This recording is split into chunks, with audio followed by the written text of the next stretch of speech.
Good to see you guys again today. Last night, some of you guys were not able to access the chat rooms as we are implementing those changes we talked about for so long.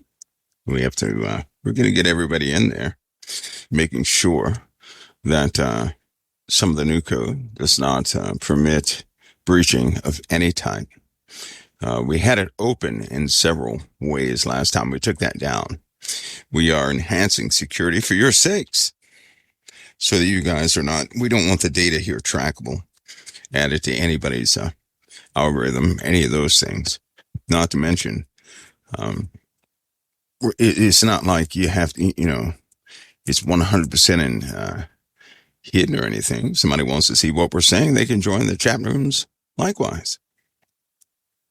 But we're doing it for safety concerns, just in case any issues pop up.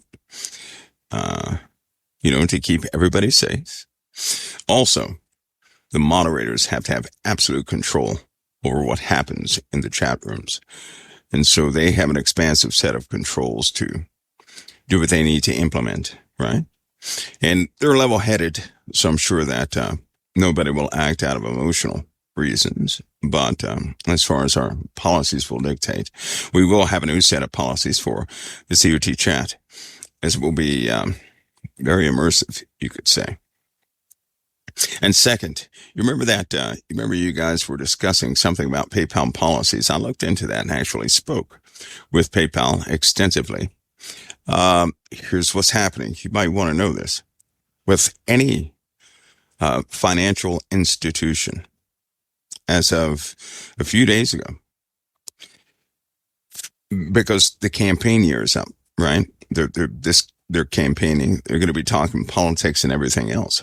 This goes with your personal banks, your credit cards, and everything. It's in everything. Should a person start raising money or start doing things based in false pretenses, as what happened a long time ago with all the fake news and things like that, they will fine you $2,500. That's with every single financial institution in America, all right, and abroad. All right, so just it's not just with PayPal. PayPal is actually a bank.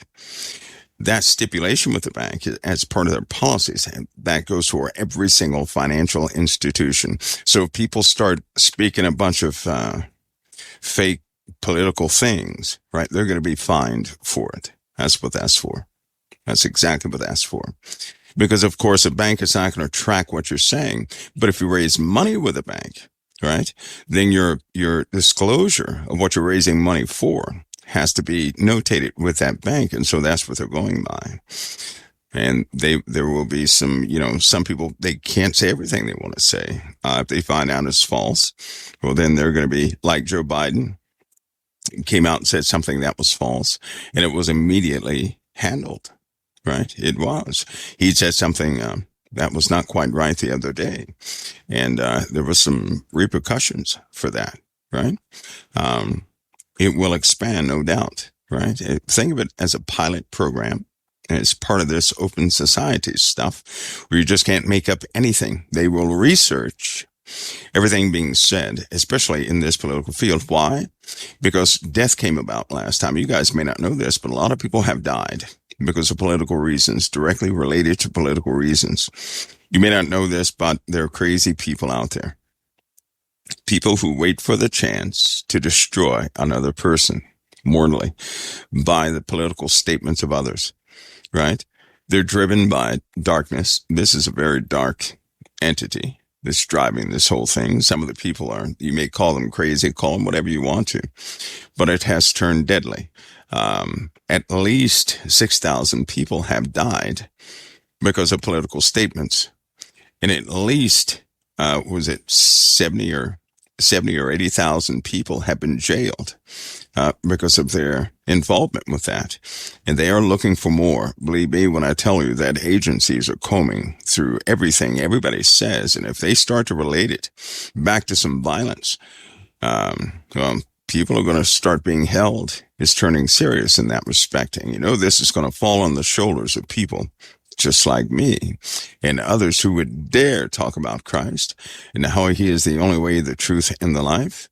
And when they have some political policy, to tell everybody that that political policy is not founded in Christian values and the morals are corrupted on it, how dare anybody like me say anything like that? And so that those are going to be the repercussions, right? So that's where that comes from. Some of the fines go up to $15,000. And just so you understand that, they go up to 15 grand, right? We don't have to worry about we certainly do hope we don't get those fines because, boy, that wouldn't be good. But we're not going to get those fines. I'm very selective when I talk about what I say, believe it or not. I don't get into emotional battles over politics. I don't play those games, right? I'll never be in those games. I believe what the kingdom is about, not what man's word is about. So I don't do that. So you guys don't have to worry about that. If I do face repercussions, it'll be from something totally different, non-related to politics at all. It'll be in a different area altogether. So that's how those things work. All right. So now, given those facts, right, we have a discussion to be had today. I'm sure that a lot of people are wondering. Oh, before I start this discussion, I want to ask you guys something here briefly. How much do you guys know about sound waves? Nothing theoretical, but anybody have direct knowledge on sound waves, specifically in the medical field? Because if they don't come out with these cures, it's something that a person can do with a microscope that they buy from somewhere. They can do that right there in their home. In fact, you have everything you need right in your homes right now, right? You have what you need to destroy cancer cells. And I'm just, it kind of eats away at me because once you observe it with your own eyes, once a person who is totally taken by cancer, once they recover within about, like a week or something like that, and it's no medication or anything, but because of a finding that took place back in the 60s. And once you apply those findings, of which you guys have that capability, if you have a cellular phone, you have the computer, you have the same computing power. You have a lot more computing power to generate certain frequency combinations that will attack and destroy and inhibit the growth of any cancer cell, right? You probably need a microscope to observe the difference because as you're doing something on the microscope, it happens right before your eyeballs. It will destroy a cell right before your eyes. And it takes, once you observe that and tune it into the right frequency, it does wonders. It does wonders. And so I'm hoping all this will be out now. I know that people have attempted this, but personally, I don't believe it should be handled by a novice, right? You can't play 3 frequencies because you have frequency cancellation. Can't do that. You'll have 0 results. You always play 2. They found out a long time ago when you play pairs that are 11 intervals apart, specifically 11, right? 11 meaning on the 11th one, you reach almost to the other scale. They have to be 11 apart. Once you do that, that activates or it will inhibit the resonance within a cell. And then you have everything starts happening. You start mixing frequencies. You develop a brand new frequency. You can actually cancel out one frequency by another, right? But you guys have a cell phone, right? In that cell phone's a tone generator. It has a clock that's pretty accurate. And believe me, it makes a difference. It works with migraines is one of the biggest examples. People with migraines,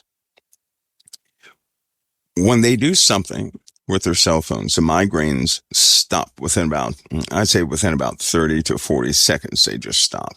And it really blows people away when they find out their migraines are gone. They're like, what in the world? What happened here? Or your jaws will start to tingle in every single case. That's when you know it's working. Your jaws will start to tingle. And it often regenerates, it lets your body regenerate saliva You know what saliva does in your mouth? It pushes out bacteria and everything else. Not just any saliva, but very concentrated saliva that starts to soak your mouth and push everything out. It's almost like an instant pain reliever. If you have any type of infection in your gums or anything like that, that saliva will start to force that out because it's packed full of antibiotics. All of that with frequency, with sound. And believe it or not, in space, right? Those sounds are very controlled, very controlled. Every single planet gives off a resonance. Based on our, and this is going to sound kind of strange tonight, right? Because you don't think of space as being part of a mechanism that is specifically designed for sustaining life here on this planet. You wouldn't think that every planet in our solar system is specifically putting off a frequency that, by the way, is tunable, trackable, replicatable, and you can apply it that same way. You wouldn't think that, but it does, almost like one big machine. When I tell you what, with the way our universe, the solar system is set up, it's perfect for sustaining life. And all you have to do is think about something. You're on a ball, right? You're on a ball. We breathe nitrogen, mostly, oxygen, and some other things. We breathe it. What we breathe is sustained. What you breathe is necessary for the body, right? And somebody says 432, 440, and 452. Wrong. Those are not the right ones. Unfortunately, they're not the right ones. And again, don't feel bad, because people talk about sound. They talk about that a lot on the internet, right? I've been waiting for some of the releases of what I have observed a long time ago, and I know that other people have. In fact, there are people who have been severely depressed that they were not able to share that knowledge with other folks. Really, it's natural. It's a life-sustaining frequency. One of them is, and then of course 11 intervals apart. Once you hit that 11th harmonica up from that initial frequency, everything happens. It also happens to be dead center of the spectrum itself, because light and come to find out, light and sound are essentially one and the same when you're dealing with cellular life, right? They're one and the same. So photons, sound waves, all that good stuff, they do something very important for us, right? It's one of the reasons they believe, as this is them, why your soul is locked into your body, right? Somebody says 528, that's a base frequency used in a medical field at very high levels. That is one of the active frequencies, yes. Now you've hit right there dead center at the spectrum 528 is. And if you've ever replicated that 528 hertz, it's actually 528 point something hertz. Once you replicate that, you notice the agitation in your skin first. You'll notice that. I believe if you play it at maybe about 2 or 3 decibels continuously, it begins to do something to your flesh. But it's a rejuvenating type of feeling that you get. The same thing they observed in the ocean when they essentially put a speaker in a almost like a plexiglass casing, and as the plexiglass vibrated, right? Because that plexiglass was tuned. It was tuned because they made it so thick. Its tensile strength was a specific amount. When they played this thing, DNA began to form from ocean water out of nowhere. That's what they observed. And it was really, it was really something. Of course, when those discoveries are made, there are very evil people in the world, right? And they want people to follow a specific program. And they do not want everybody to prosper in this world, right? They don't. In fact, they want certain people to die out altogether. They do.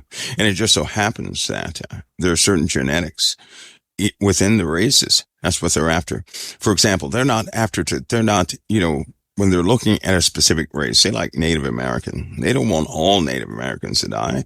They want a specific gene that's found in Native Americans to be gone. African Americans, same thing. They want a specific gene within African Americans to be gone. They want a specific gene within Asian folks to be gone, right? They know what the races are, and most people do not. They don't know. They don't know what an Asian is. They don't know what a Native American is. They don't know what a Hebrew is. They don't know what an Egyptian is. Right? They don't know what a Caucasian and what's called a STEM Caucasian is. They don't know. Most people don't know what those things are. Right? Because you're dealing with a bunch of mixture of the races that came up with the different races, all having one key genetic component that is exactly alike. And it's more of is that separation of the races came due to when you mingle one species with another and you begin to biologically, tamper with genes and things of that nature, you come out with different types of people. There are 4 base races on the face of the earth. Everything stems from those 4 base races. Those 4 base races, you put them all together, they constitute one race, right? But before everybody jumps the gun, African American in America is not the same as Africans in Africa. It's not the same. So you have 7 different sub-races of black people. I believe you have 18 of Caucasian. I believe you have 12 of Asian. And I believe you have, I think it's more like 6. It's a very low number. It's like 6 or something like that for the Native Americans and Hebrews. They found out are a lot alike. In fact, a lot of people argue right now that Hebrews and Native Americans are one and the same. But they don't have a lot of separation between the two. So dealing with those different races, there's also compounds put into these races over time, right? And in your blood manufacturing center is the offset to keep you alive. Now, so it goes through a bunch of mumbo jumbo, but that is to say, just about everybody's mixed up and they don't really know what they are. And when you don't know what you are, you cannot use your full potential as far as genetics goes, right? And people are indeed different. Your bone structures are different. Your muscle systems are different. Your organs are different, right? Your skin is different. You're tuned to certain things, to certain environments, certain skill sets and certain abilities are innate to those races. It's a shame that the world is so separate because I'll tell you something collectively, if people were to work collectively, there's nothing they could not accomplish. And I say that because the skill sets will be perfectly matched. Did you not know that each one of the races has an expertise over an element in the world? They actually do. And historically, it's been proven over and over again through discoveries and what they like to do and what each, specific race normally manufactures. But they'll never get together on that because there are people in the world. Their expertise is in division, which is why I like nothing of division, which is why I stray away from academia. Academia is almost like a poison that people can't get rid of, right? I want you guys to think of something. Then I have to take a break and we'll go into the space topic, but I want you guys to think of something. This world, right? When the races began again, after this earth was destroyed and everything had to start all over again, try to understand something. There were different types of people on Noah's Ark, meaning they were not all the same color. They weren't. As they began to rebuild and do things again, right? They began to build kingdoms. These kingdoms turned into nations. These nations split, they divided. More nations came up, more places came up, many kingdoms came up.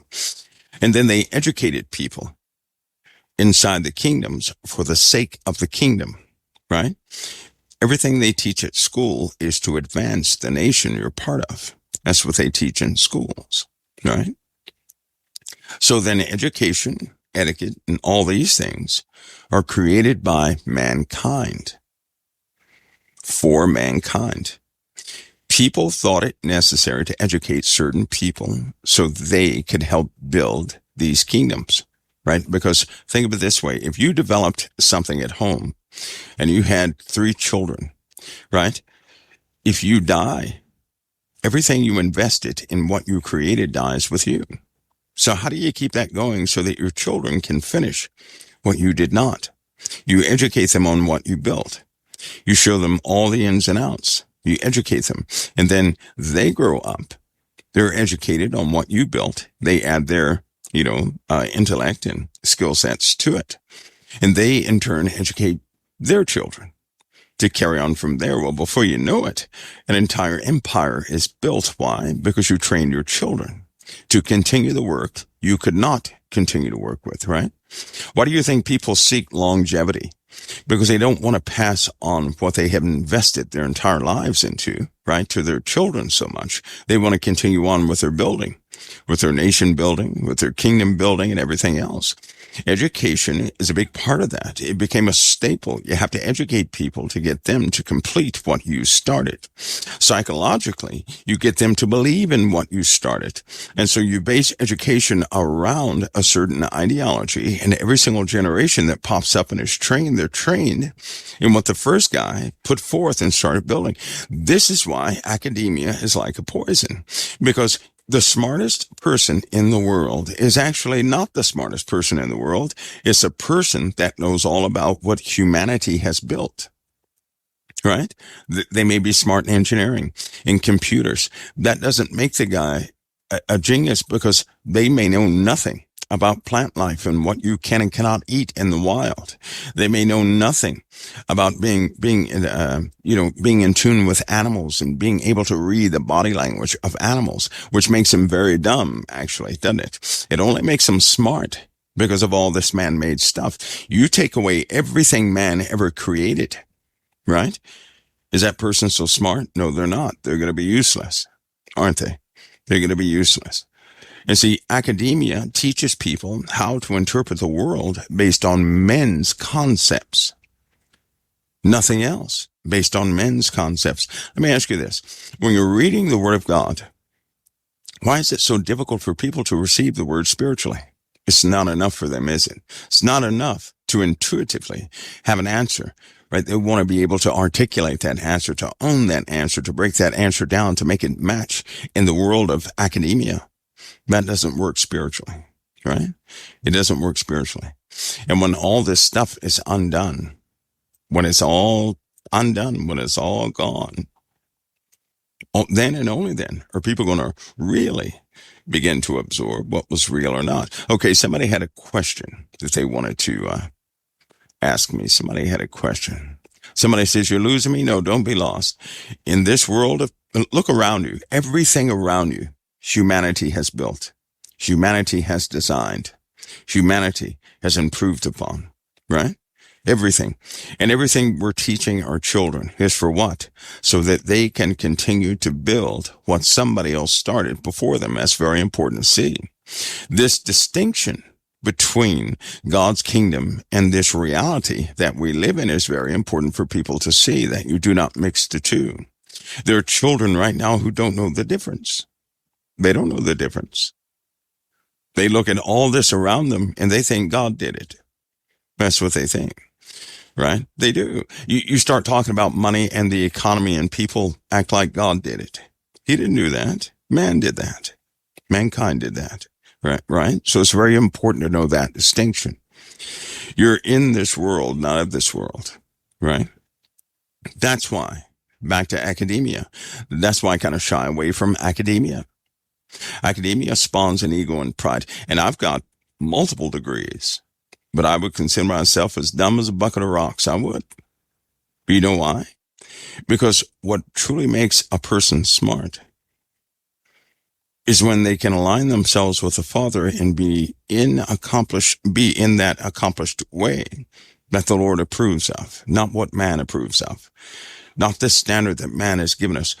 Because if educated people are so frightened of an EMP, do you know why? Because they can no longer do anything. They can't do anything if all the lights go out. What would they do? What would they eat? How would they warm themselves? Right? We've lost many of our skills to survive over time. We have. We can brag and have this false confidence, but even our food, if everything went out, that would be an instant issue. If a country decided to take America out, all they would have to do is take out our fast food restaurants. That's pretty much it, because people are losing the ability to cook. I'm going to give you an example. How many people in COT right now who can hear me? How many people know how to make bread from scratch? Something very simple. How many people know how to do it? How many people know how to make bread from scratch? You're not going to the store and buying some oven rolls or something like that. No, flour, water, salt, maybe some sugar, whatever the case is. You throw it in there. You know how to make it. How many people know how to make it? You see what I'm saying? A long time ago, everybody would have been like, oh, everybody knows that. But hardly anybody knows how to do that. They don't. That makes a person, right? These are skill sets necessary for life. How many people can extract water anywhere they go, even in a desert environment? I was left in a desert environment one time, and I was thirsty. Everything was chapped. I was chapped in places that are not supposed to be chapped. Everything was chapped. And then this old sergeant major asked me what I was doing, right? And technically, he was not a superior to me, if you know what I'm saying. So how dumb was I? But I'm the one that was thirsty. So this guy reaches down in the sand, and he makes some kind of odd looking shape. He stands in front of it so he casts shade on it. And in about 15 minutes, drips of water were coming out off the sand. I'm just, what in the world is this? What is this? And when he showed me, it kind of made me feel twice as dumb. Right? Knowing physics, how can you not know that? Right? How can you not know that? And people in places that are hot like Bahrain, Saudi Arabia, Iraq, and all those, they do it all the time. You don't hear of a lot of people out there dying from dehydration. You just don't. When foreigners come over, they die from dehydration a lot, but not them. Strange, isn't it? Right? And we're talking about water, because the air has water in it, or you wouldn't be able to breathe it. They know how to extract water from the air and drink whenever they want to. They're very patient. They're very astute and calm about how they do it, but it's an amazing process. You don't have to go through a bunch of these survival tricks that people say they know, because when you have to apply survival for real, right? And you've been sitting there in a textbook and something is supposed to work. You don't want to be that person where something is supposed to work and it does not work. You also don't want to gamble with your energy. You want to know exactly what you're doing. And there's so many skill sets lost. So many skill sets. So, folks, I'm just letting you know who I am, because I perceive, right, that some people love academia. I do not. It's a poison. Do I use what I learned in school? Of course I do, because I have to communicate with everybody else and use the same equipment you guys do, right? But I'll never drag that nonsense into my spiritual life. It is not needful for it. In fact, it contradicts spiritual truth too much for me. It causes a person to go bonkers. I was there once. I remember reading a scripture one time, and I was thinking about technical writing. And so I took that scripture and broke it down. I mean, I broke it down so much that it was no longer a scripture, right? I looked at every single word. I looked at sentence formation. I even went back to the Latin base language and the Grecian base language, Aramaic Hebrew base language, certain Sanskrit. When you throw that into a language and you look at the formation of that too, I took it too far. And guess what I came up with? I came up with one solution. I should have never broke it down, because every single language, right, they have a way that you assemble the words for that language. And every single language was made from something.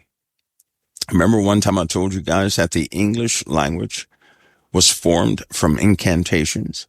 The English language is a witch's language. Remember I said that? It's a witch's language. You may not know that, but it is. It was formed from a bunch of incantations. The English languages. A lot of people don't know how the English language came about. It has a history, just like the Chinese language has a history, just like the Hebrew language has a history, just like the Grecian language has a history. All these languages, they have histories. Very seldom does anybody inspect them to see where these words come from. Like that word table, right? Where does that come from? You look in a dictionary, you're not going to find it. You had to go way back to see where the English language came from. And you'll find out that you're speaking incantations on a nonstop basis. Strange, isn't it? Even our language is tainted, as with most things. And all of this should let you know that the enemy is hidden in ways you would never discover, right? Which means it's almost impossible for a person to live in this world and to be clean spiritually. Do you know that? You can't be clean spiritually living in this world. Because by way of our language, we are a standing offense. Every time we open up our mouth, we're offending what is holy. Isn't that something? Thank God for Christ. Because all this stuff that Satan attempted to do, right? That he actually does. Christ, he paid the price for. He can absorb it. It is negated for our cause. He did that for us. We could never do that for ourselves. He did that for us. And if he did that for us, there are other things he has surely performed for us. You may not know what he has performed for you this day.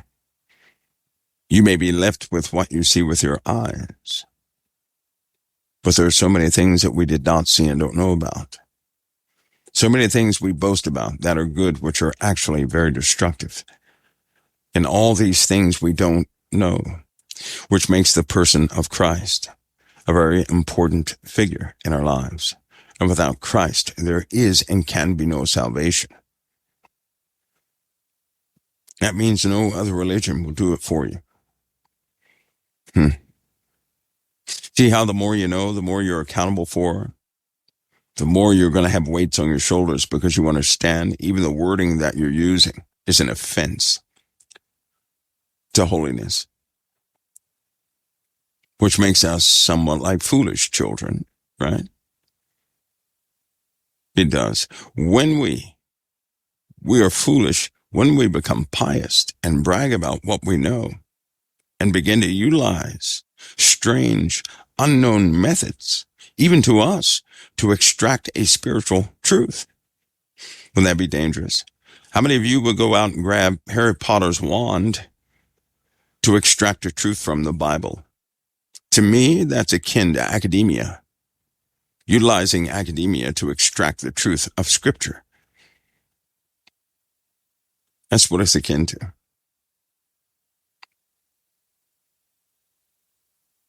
And I see it spreading all throughout the world. These ideologies of academia, people priding themselves on what they know from mankind, applying that to the holy word of God.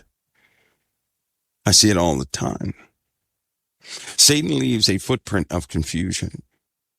God always left a trail of simplicity, a type of awakening in simplicity. Nothing with our Father is complicated. We complicate things because all too often we can't accept the simple truth of things. And we pride ourselves in having academia. So listen to me. If I were to ever pride myself by my accomplishments in college, multiple degrees, if I were to ever do that, then I'm lifting up the deeds of men above all what the Lord is doing. Do you know that? Can you see that instant conflict? Because how do we become prideful in what men have established and have that outweigh what the Lord gives us in simplicity? Like a 3-year-old may come up and tell you something that absolutely makes sense.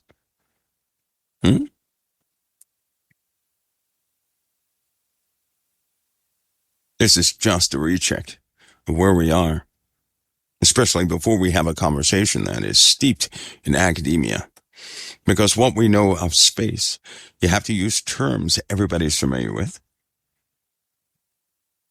Explanation by way of physics, right? Things that we may encounter. And they have been in peer-reviewed journals, discoveries of men. Then we begin to compare that with what the Lord has given us. And sometimes there's such a contrast in the truth we perceive, we don't know what to believe. Which is why I'm not going to explain it as though you're in some sort of documentary. But in the most simplest of terms, which, by the way, are usually the most unbelievable things, are extracted when you use simple terms. Keep that in mind. Because the question is, do we have a threat from space? Of course we do. Part of that threat in space is connected to every single last one of us. We interact with it daily. Daily. We take cues from it daily and we don't even know it. Can it be broken? Yes. Are there things coming that will destroy the surface of the earth? You better believe it is. Can anybody do anything about it? No, they cannot. That's why they're going to hide. That's why they spend all that money to hide in pressurized tombs, I'm going to call them. And there are lots of places underneath the ground. And if we talk about space, you have to know what's under your feet. You have to know that. The real threat to Earth you've seen for a very long time. You're well acquainted with those threats of space. But you could say they're in a sleep cycle right now. And everything is just now waking up. And as it wakes up, you might want to know the conditions that you will most certainly see on the face of the earth. Oh, and let me take a break in a few minutes. If anybody has heard of a threat today, I was going to send out some emails to a bunch of people. I believe that Steve was posting it. The Middle East has a real threat right now. It's not fake, it's real. It's a very real threat right now. Iran is losing its control over certain aspects of its people in a specific province. Now, I can't trust all news coming out, all things people are showing. I can't trust that. There's a lot of propaganda out there, right? Lots of propaganda. But you guys remember the statement that I've used over and over again, right? About Saudi Arabia. It's going to, and it starts with a B. It's going to do something because it will be the center of attention. Because they're somewhat traitorous in their dealings. Now, you'll see it from over here. And how you feel about those situations is going to be a very defining moment for you. But you should never become fearful. That's happening. Remember, keep this in perspective with the Word of God. Everything that's happening, right? The Father permits. Everything. If a nuclear weapon went off, how many of you think that, man, if somebody launched a nuclear weapon right now, would it work? You know what the true answer is? No, it won't. That's what a lot of people don't know. It's what Oppenheimer documented too many times. You cannot set off a nuclear weapon when you want to. Anybody know why? It's something that's necessary for that nuclear reaction. The same thing why they have mechanisms in all of our radioactive, or not radioactive, but all of our nuclear reactors, right? When they are actually controlling the decay process by submersing rods and water or fluids, I should say, right? To turn steam turbines. They have to compensate electronically because at certain cycles and at certain times, the decay rate skyrockets. For example, you can have a rod, pull it out of the water instantly. It starts getting real hot, right? There are certain times when it may take 5 minutes for that rod to get hot. Let's say the temperature outside is 70 degrees. Inside or controlled atmospherics, environment, temperature, all that good stuff. You pull that rod out and it takes 2.5 minutes for that rod to reach, let's say 500 degrees. 2.5 minutes. There are certain days when you pull that rod out, it's going to take 15 seconds for that thing to reach about 2000 degrees. They have to know about these times. It's almost like a clock running, and the sun has a lot to do with it, right? So tracking the sun as intimate is very necessary when dealing with any type nuclear issue, because the sun will give it a go, no go. And if the sun decides to go into some premature cycle, of course, all of it works like clockwork. That's why we have something called atomic clocks. That word atomic stems from, something steeped in timekeeping, right? And the sun is our timekeeper, despite its activity. Despite its activity, it keeps its reality in check. It also deals with your personal computing devices more than you know, because without the sun, you're going to have an issue, a problem. The sun's influence goes far beyond the heliosphere. So technically, you could use it to a certain point outside of the heliosphere, and then it would totally break down, which is why some of the spacecraft have an analog equipment, secondary secondary crystals utilized in them, right, that only work in the presence of, say, pulsars or something like that, so that when they get out of one influence, they can go right into another, activated with the other type processor, right? Other type of counter, let's call them counters. Because whatever the sun was influencing, it won't work anymore, which means the sun, within the sun is a mechanism that has power to stop the clock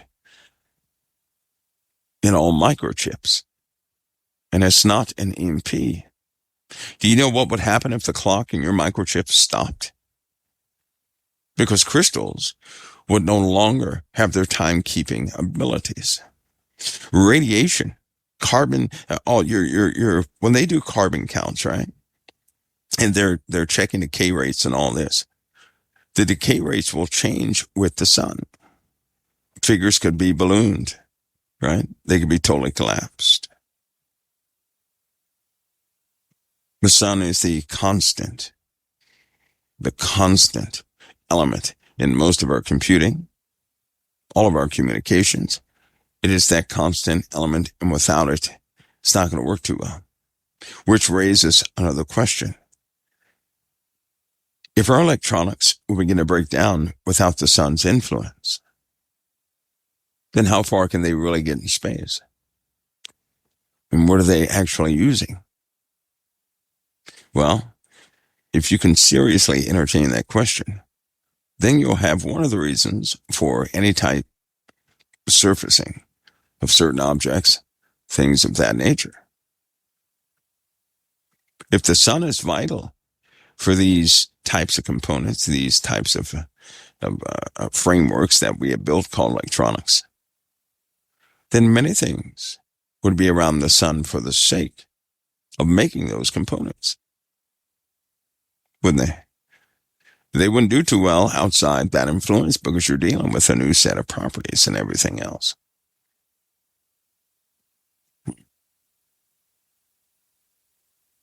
Yeah, that works. Okay, folks, listen. That is to say, even the things you don't even think about are under God's control. They're under a design control, right? Man has no capability of doing what he wants to do unless certain physics enable that person to do it. And those physics, as people in positions know, physics can break down when they want to. They are by no means constant. They're not.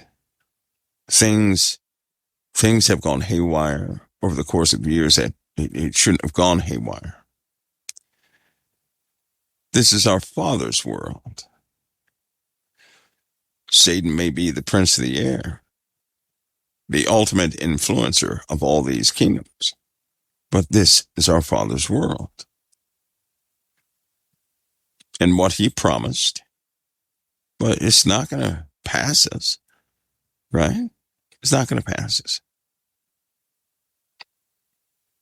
But piece by piece, we're going to entertain exactly what he wrote, and space is going to be a big part of that. Space is going to cause parts of the greatest fear for humanity, because they'll look in the skies above and they won't understand what's happening. They're not going to understand what's happening. Some will know, most will not.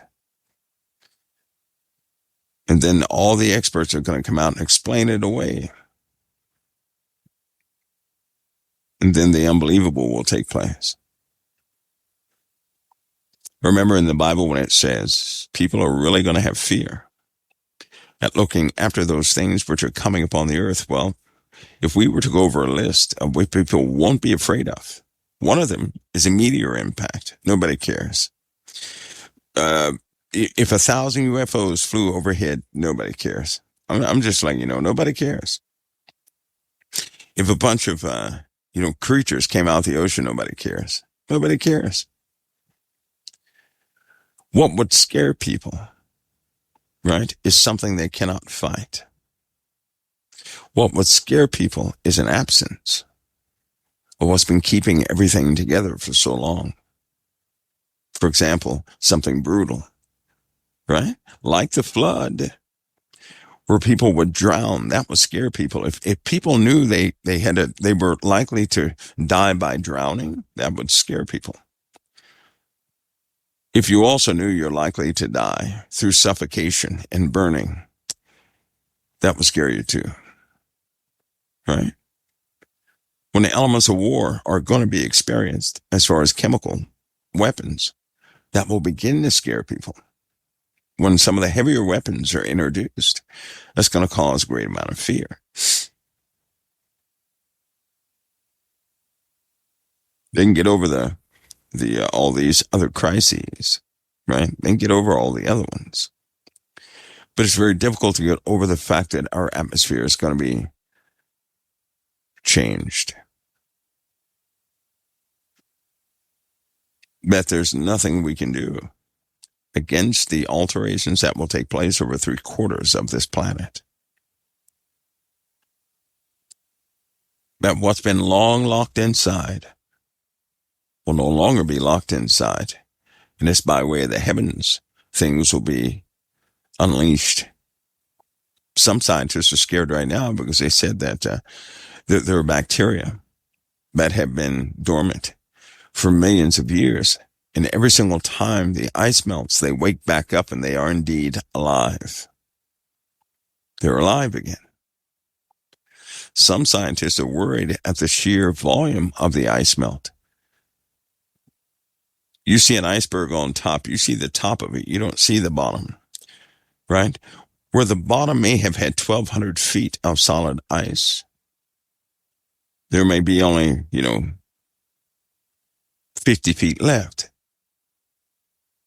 It may be hanging on a popsicle stick thin sheet of ice that could give in at any moment. In a lot of cases, that's precisely what's happening. With these ice melts, bacteria is being released. Viruses that are neither considered to be alive or dead are being released. That means a brand new set of plagues. Forget about COVID-19, RSV, all these issues people are worried about. What about a supervirus that you can see with a magnifying glass? Something intrusive and deadly, a flesh-eating bacteria that takes its toll after 24 hours. Not 4 months, 24 hours. Like the scientist that actually stepped in a little puddle. His leg was itching him an hour later. The next day, they had to amputate both of his legs because they were eaten away. They have to cut the infected skin away to save the person's life. And the bacteria was huge. And then other scientists to go investigate what this one ran into. I believe, what present count, more than 40 or 50. Same thing happened to less than 24 hours amputations. There were some deaths involved. Things like that are happening. New animals are being seen all the time. Species we're not used to. Exotic life that no one knows where they came from. Nobody cares if they came from space. All they know is these things. They hide. They mimic. It's not like they're spirits or anything. Nope, they're flesh and blood like you and I. Some sort of flesh and blood. There's certain areas people are moving away from.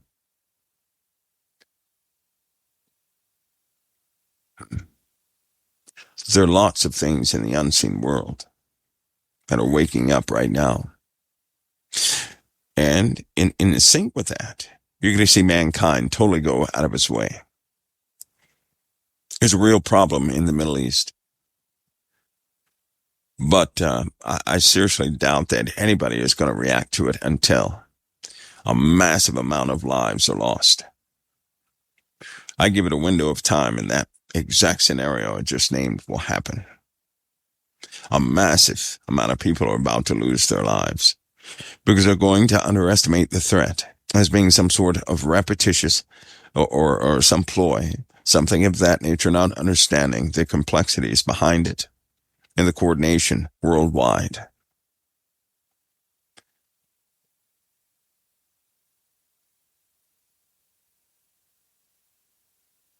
Somebody said Japan's Coast Guard is reporting a third missile launch from North Korea. Yes, North Korea has gone nuts, firing missiles. One just happened, and they're all landing in international waters, except for, I believe, two. Two did not land in international waters, which isn't, an issue. Right? In the meanwhile, Turkey and Russia have something to solve very quickly. And Russia's almost done cleansing. What they call that is a term they use. Cleansing is part of it. But there's a term they use right before they actually start fighting, before they commit to fighting. There's a term they use. And I think that people have gotten wind of Putin's, his style, right? It's starting to be read by people on the outside, which means something notable is about to take place. Because NATO knows when they're being targeted. And they're NATO held territories that are now being digitally marked by space technology. And if you don't think it's heated up in space, boy, you got something else coming. Even the Space Command continues to ask for more money because they're not ready. These guys, they know they have to be ready in 2023. They know that. That's a few months away, right? A few months away. The deadline to have these underground facilities retrofitted, that deadline passes in a few hours. In just a few hours, that deadline is going to pass. They have to be ready. And when you know it, at the same time, this deadline is coming. Something is breaking out in the Middle East. Big time. Right now, it's more of an act to salvage what they can salvage, to move the rest of the pieces into position and get some of those folks who need to be protected into other areas. I'll say something else.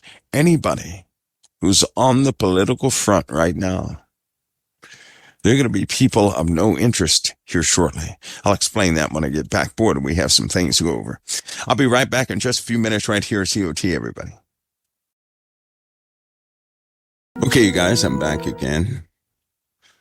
I am back. All right. Boy.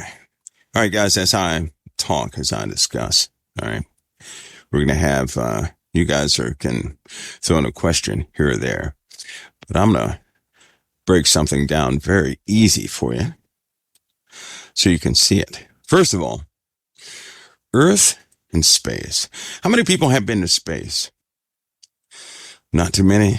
Okay. Which means we're left with our interpretation of space by what we see in the sky directly, number one.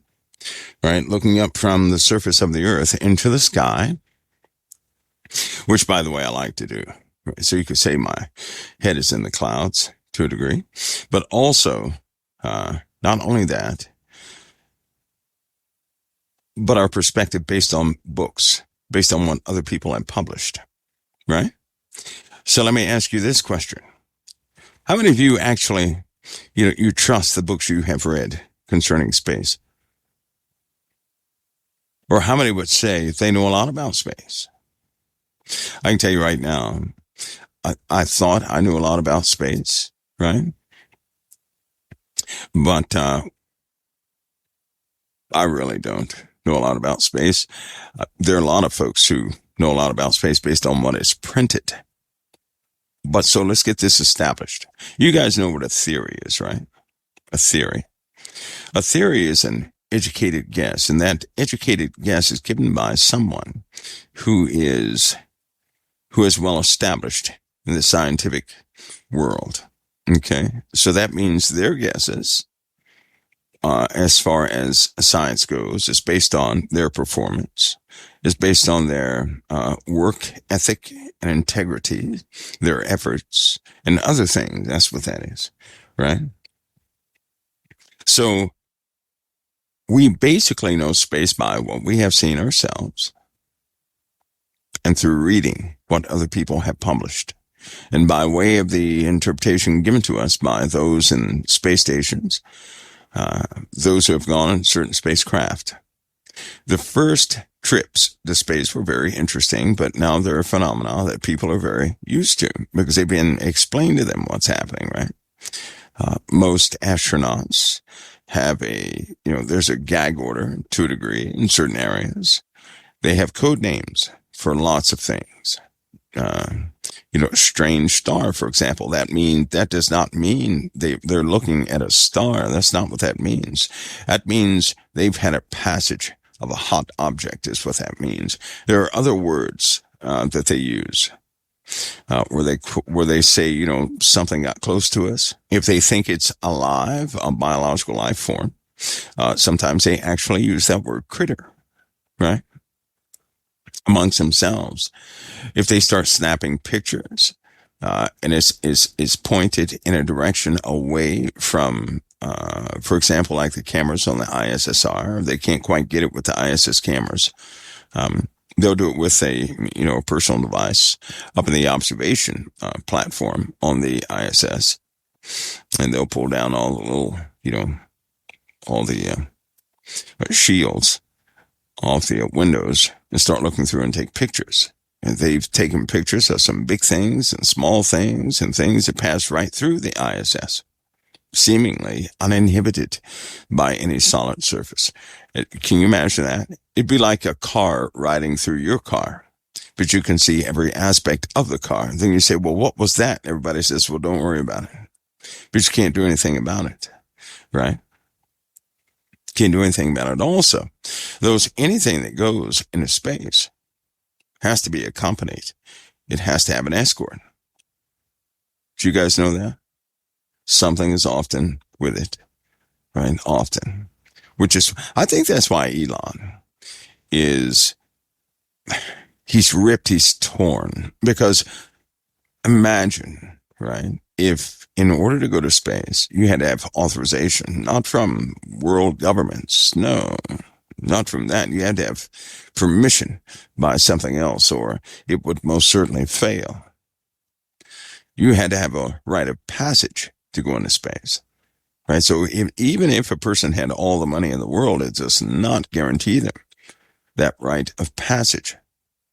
Now, if what I'm saying is true, if you have to have some sort of rite of passage, you have to have permission from people other than, the folks we deal with or have heard about, then that means every single individual who has successfully gone into space doesn't matter what the craft was, has also failed a few times, but the times they did not fail, they sought permission, which means they were indoctrinated into one of the elitist programs, kind of like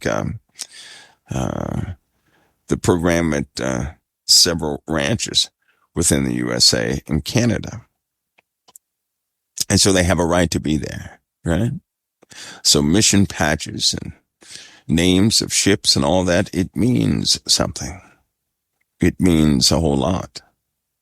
Which means our Earth, the nature of space, is a bit different than the nature of our reality here to a degree, right? And the gag orders would be real.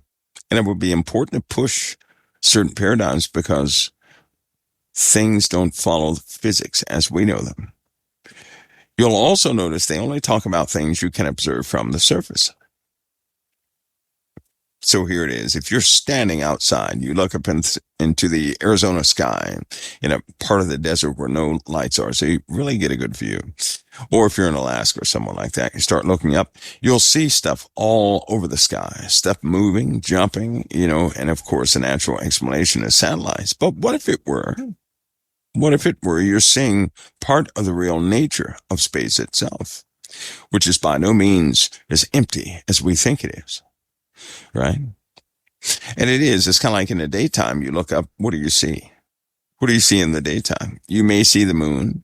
You may see, Venus during its transit. You may see Jupiter. You may see Saturn, right? You may see Mars, depending on the light intensity coming from the surface of the Earth. You go to a spot on Earth where there are no light emissions or light pollution is down by a significant degree.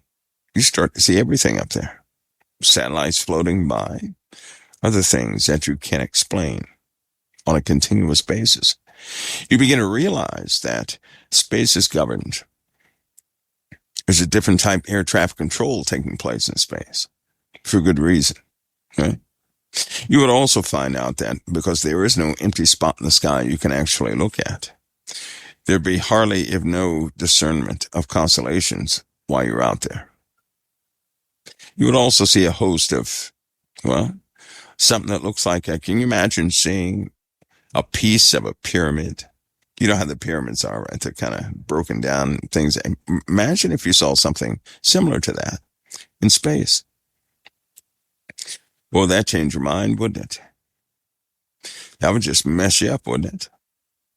If you were to actually look up and see possibly maybe a black pyramid that looked old and crusty out there in space, like it had been orbiting space for a long time, but it was indeed a pyramid, right? That'd mess you up, wouldn't it? Or if you looked up in the daytime and you started to see these pyramids, right? It kind of mess you up, wouldn't it? It shouldn't. It shouldn't mess anybody up. It really should not. The problem is there are obvious things that are hidden, and they leave speculation in the eyes of the populace to come up with theories, what they could be. Based upon the information a person has on the surface of the Earth, there's no way a person can come up with the right answer because things are hidden, right?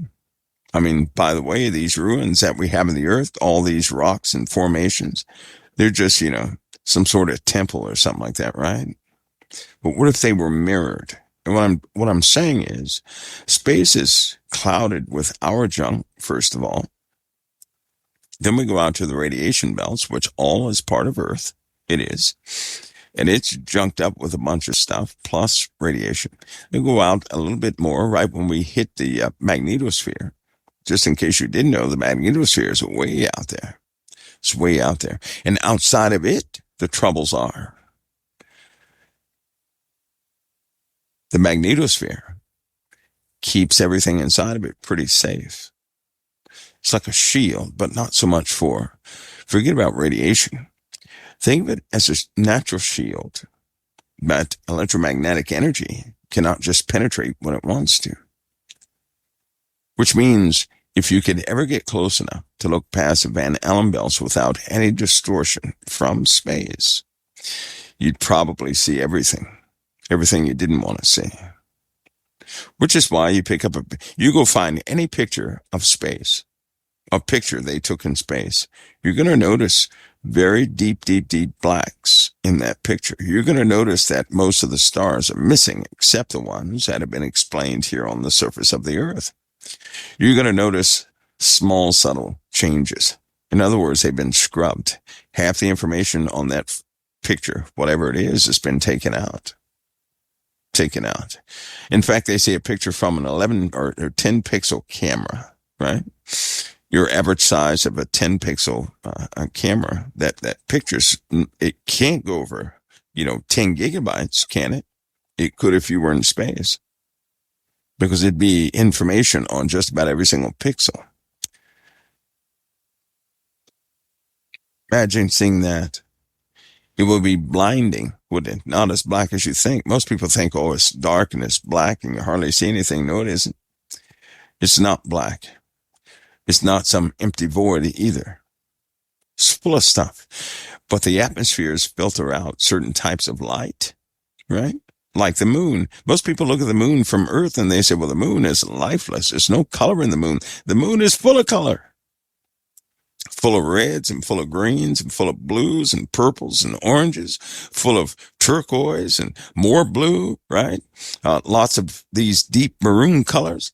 It's full of color. Phobos and Eros, the same thing. They look like some lit up, some art project is what they look like, with colors all over the place. They even share color patterns with those found inside some of the pyramids. Some of the etchings in the pyramids are indeed some of that stuff found out there. That's something, which means something has happened out there they really want to hide. I'll get in no trouble ever saying that. They want to hide something that has happened out in space. They want to hide it. They can't afford for anybody to see it. We're just talking about the first parts of space, leaving Earth, getting a good look at certain things they want to hide, what has happened in space. Do you know what would happen if people would see what happened in space? They'd throw their religion away. That's number one. You want to know a real argument and a real discussion that took place in the last 2 years? That if people really understood the nature, right, of all these extraordinary findings, they wouldn't have a religion. And you know what happens to the world without a central core belief in something, some religion? You know what happens? It's an area. It's not covered as part of a necessity. For people to operate, they have to have something to believe in. Thank God for you, Jesus of Nazareth. I could have been born in another country, right, worshiping something else. I could have been raised up something else, having to contend with some other religion that's worse than anything we can imagine, right? Very thankful I was not.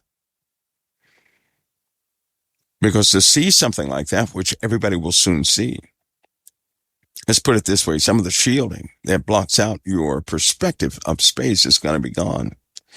Then when things were exposed, I'm not talking about any threats coming yet. I'm not talking about that. I'm not talking about meteorites. I'm not talking about UFOs. I'm not talking about closed passages. I'm talking about people seeing what's been there this entire time. When they start to see it, they're going to have questions. Then it will begin to burn. Of course, there won't be too many questions after that.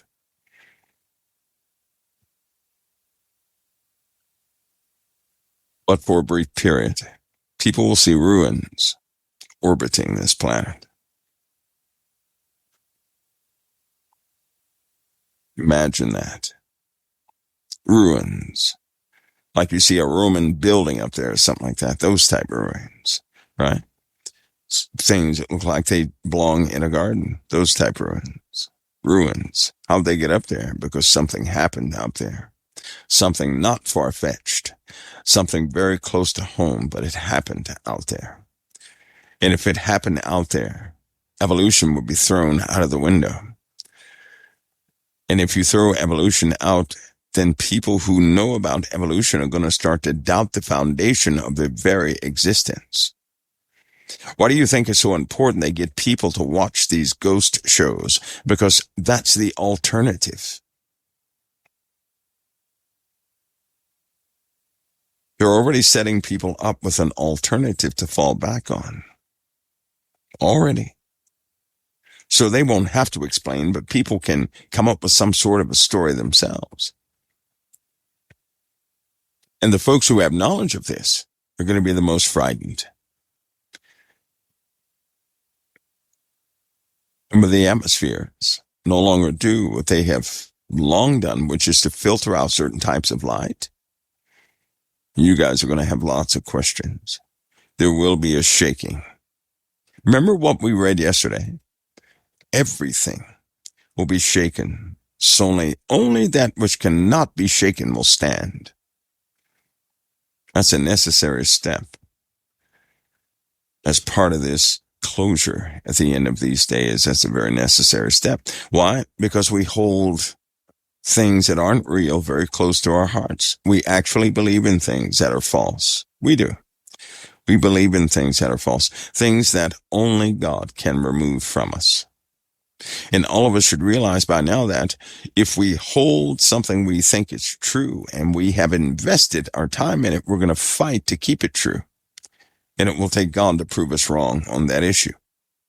But at least we're going to be free. I need you guys to see that the Father exposing these things that we hold as true, when they're exposed as being a lie, we're going to be free of that perspective.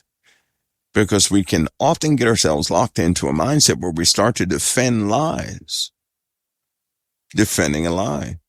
And until you have seen it with your own eyes, there's nothing you can say to somebody else. It doesn't matter what I've actually seen. There's nothing I can say to you that's going to sway your opinion enough to believe what I'm saying. Plus, I couldn't explain it in the first place, neither could anybody else, not in detail, right? Realistic enough for you to envision. You can't envision something that you have no concept for. Let me give you an example. There are certain things that have shapes that will make you regurgitate just based on how it's shaped. So you have a circle, you have a cube, right? You have a parallelogram, all these different types of shapes. But imagine a shape that would make you sick to your stomach instantly. Imagine seeing a silhouette of something that is not living, right? It's not living. It just has a shape that will make your body, your blood run cold with fear. But it's not even alive. What would that be? What would you say that is? You couldn't say that's memory or you making something real by something that you're comparing it to. No. This would be memory on a very deep level, passed down from generation to generation. The warnings are going to return in that way. And let me just explain this to you. Your fathers, going all the way back, happen to be people who knew what happened during the flood. The flood was so terrible. Every civilization wrote about the flood. Every civilization. And they gave you descriptions of what happened during that flood. Right? But it was so devastating to them, all of what they saw and all of what they went through, that they built monuments and they etched in stone the stories. The problem is we have forgotten how to read iconography. And so when we're looking at ruins, we misinterpret what we're seeing and we put it together some other way. Kind of like what Egypt did for the sake of the loan that the UK gave them. They interpreted the hieroglyphs in a specific way that would capitalize on tourism. They didn't tell people the truth by their interpretation. So some of those interpretations are lies. Kind of like what the military found in 1997 and 1998. They went back after looking, right, at the Sumerian artifacts and tales. They found out that people, well, that too was tainted. Very tainted. The Sumerians were much like this civilization that we have right now, where people documented major historical happenings, and they did the same thing. They twisted the names around, twisted the story around. They did. And people believe the twisted version, and they will reject the truth every single time. That same thing came out with Saddam Hussein and Satan's seat. You guys remember Satan's seat? Where Satan's seat is? Remember that scripture in the Bible that talked about it? Well, Saddam Hussein actually had Satan's seat. And he's the one that actually put people in grinders and things of that nature. He did some horrific things. And he thought he could evoke. He thought he really could evoke the wisdom of Nebuchadnezzar upon himself, because he wanted to be that head of gold of the statue. Why did he want to do that? So that all the powers of his offspring would be inside of Saddam Hussein. So he was off his rocker, or was he? He was dealing with spirits, and he wanted the power of those spirits. He's the one. Him and Hitler were looking for King Solomon's ring. They were the ones looking for it, King Solomon's ring. And Hitler found a few things, like that big thing they found in China. They found something big. It was made out of iron that won't rust, mixed with aluminum. It was in the shape of a ball. It had 2 rooms on the inside. It was 250 feet. It had a 250-foot radius, but it was meant for one person and one person alone. That was back in World War II. That was part of a meditation chamber they found in the mountains. And it had been there for a very, very long time. They know this because part of the rock was embedded with the iron and with the aluminum. How do you get iron and aluminum to mix perfectly like that, yet still be separate as far as its construction? You can be the best TIG welder in the world. You're still not going to pull that one off like that because of the different melting points. And what about that iron around the world that refuses to rust? How can you leave iron out in the elements for all that time and there's no rust on it? We know about oxidation and the effects that take place due to the sun and acidic rains and rain period. But it doesn't affect that stuff. That was found in World War II, right? You guys no doubt understand the lies the Russians told when they said they found Hitler and they had shot him. But the truth was, at least 100 people identified that it was not Hitler, but it was a well-known double. They even have the photographs. Russia has the photographs. Do you guys know that? Just lies that they tell. And this does what? This just exposes this false foundation that we have, living in this world that we've been so used to. And it's not even what we think it is. It's not what we think it is. But because all of us read it, we're more prone to believe it by a type mob mindset.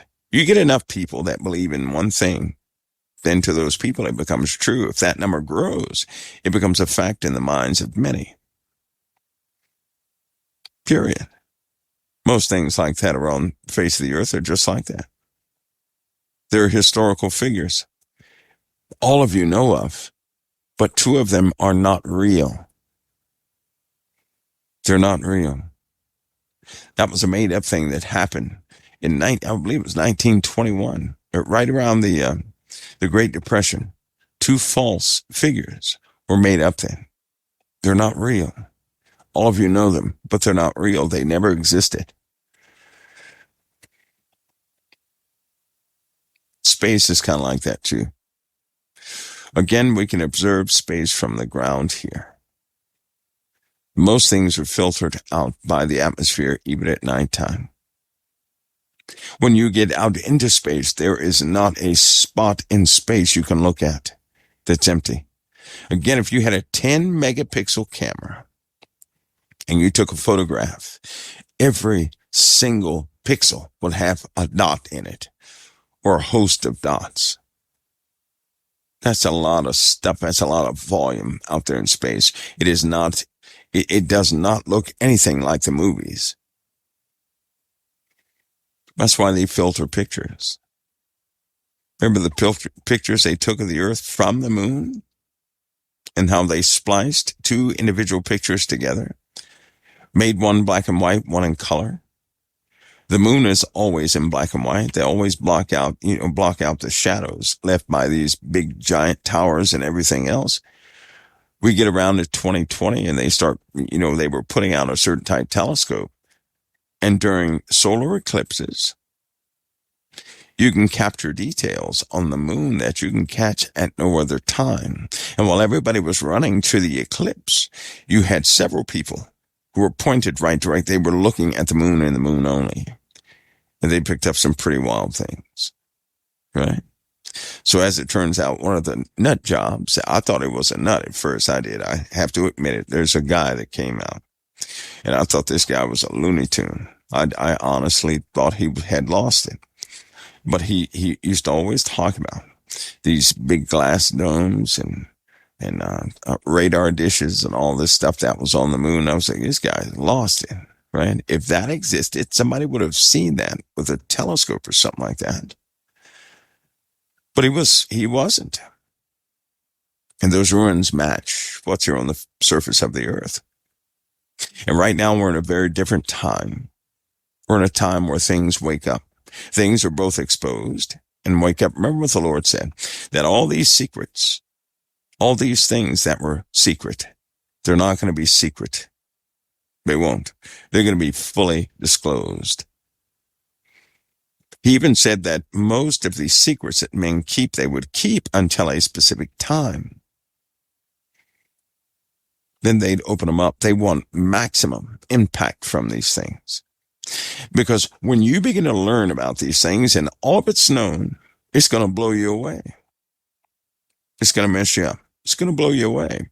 Because the truth is, not one person is prepared to really receive what's going to be disclosed. It's kind of like this UFO disclosure thing. You know how everybody's saying they're disclosing UFOs? No, they're putting the UFO thing out there because they got something else they want to disclose, and it's not the UFO.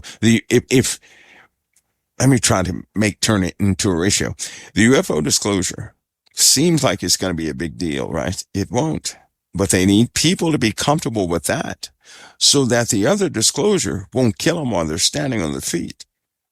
How about that? There's another level to this UFO thing nobody has discussed. And they will not discuss it, but it's about to be disclosed.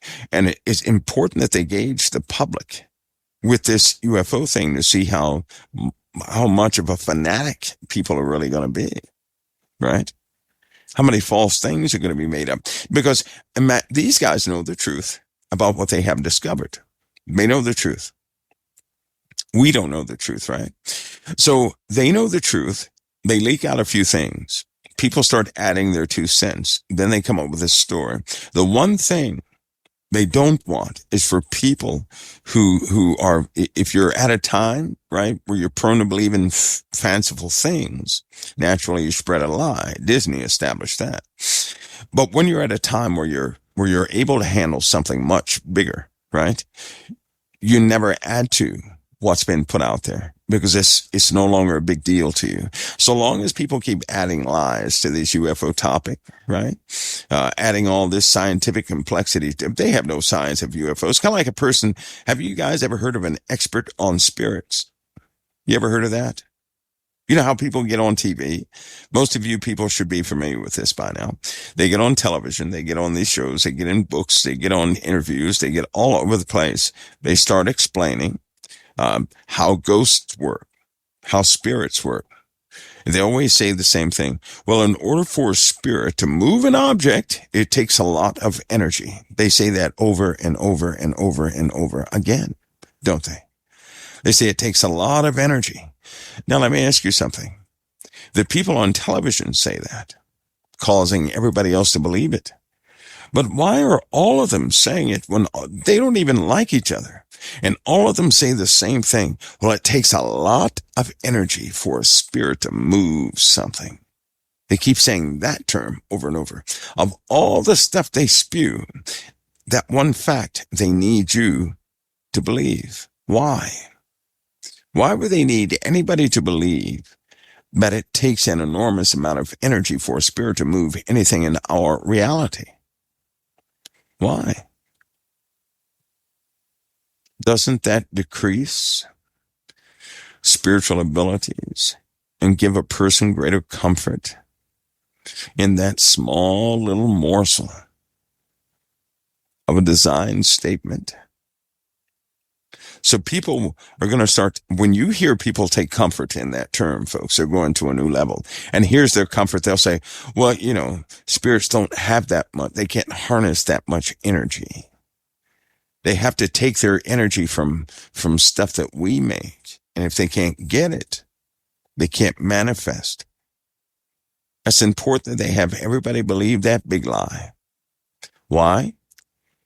So that you're not fearful, nor will you watch of the true things of what people call the spiritual realm. What you may not know is this. You think everything you see is in reality wrong. Everything you see is subject to change based upon a spiritual decision. This is the manipulated world, the product of the spiritual world, period. Period.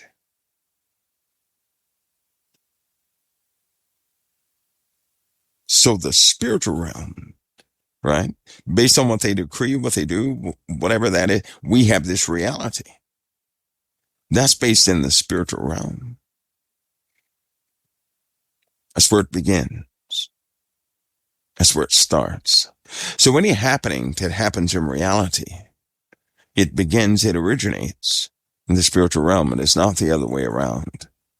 It begins over there first, then it comes into here, right? Now keep that in mind as we drift further away from the planet, because I think it's important you guys understand this, because if a small meteorite, if we go through a meteor storm, you think that the fires on the surface of the earth could be the worst that you're going to face? That's wrong. That's wrong. They've already been through that before, and they know exactly what happens. And everybody in those places were casualties, not of fire, but of something else. But if you don't understand the nature of this reality, and I'll say what it can potentially be, and the spiritual power exercised over it, you might lose your wits about you.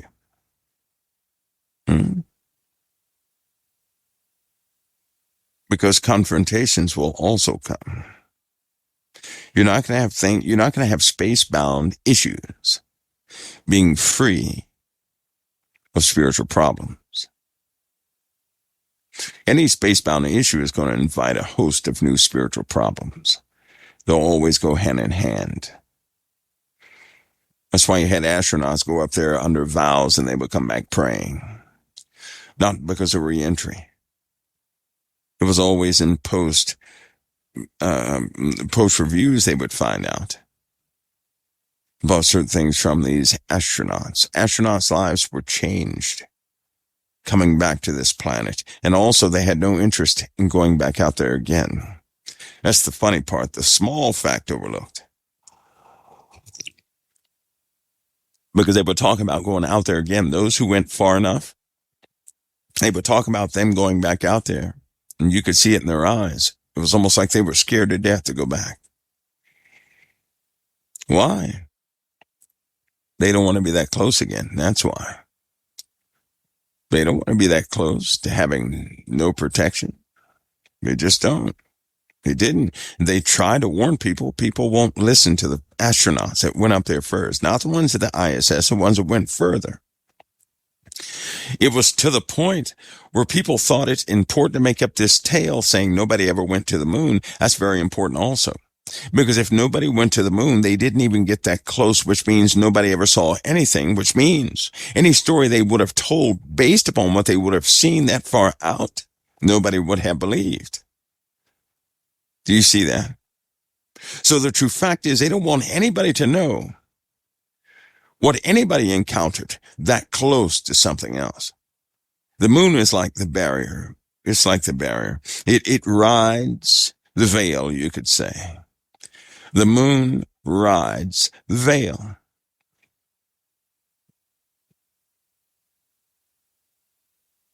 Where we get that term? I'll say it one more time. The moon rides the veil, the real veil. It rides it. So if you get close to the moon or you're sitting right there on the moon, you're bound to see more than what you want to see, right? Much more. And when you learn about the capabilities, it almost takes all your hope away, all of it. That's why people's hearts are going to fail them for fear, because it's not a mystery to quite a few people. And it's a blessing that many people, you guys don't know about it yet. Unfortunately, all of you are going to know about it shortly. Every single last one of you are going to know about it shortly. You'll know about it. And it's really going to be a crucible of your faith in Christ. Those who are just playing like they have faith in Christ, they're going to crack. No matter how tough they are or anything else, they're going to crack. One person put it, they said they would rather die 1,000 times from the most brutal death anybody can imagine than to face certain things again. How can something be worse than death and anguish? Right? The Bible did not say people would kill themselves because they were scared. That's not what it says. It says their hearts would fail them. Wasn't it Armstrong that said death, there's no escape in death? He said there's no escape in death because he understands what's there. Lord have mercy. And people would like to believe that empty, the empty version, like just some sort of rock is going to crash into the earth, a fire pops up, and we put the fire out, some people die, and that's the end of that. That's what people would just love to be true. But it's not.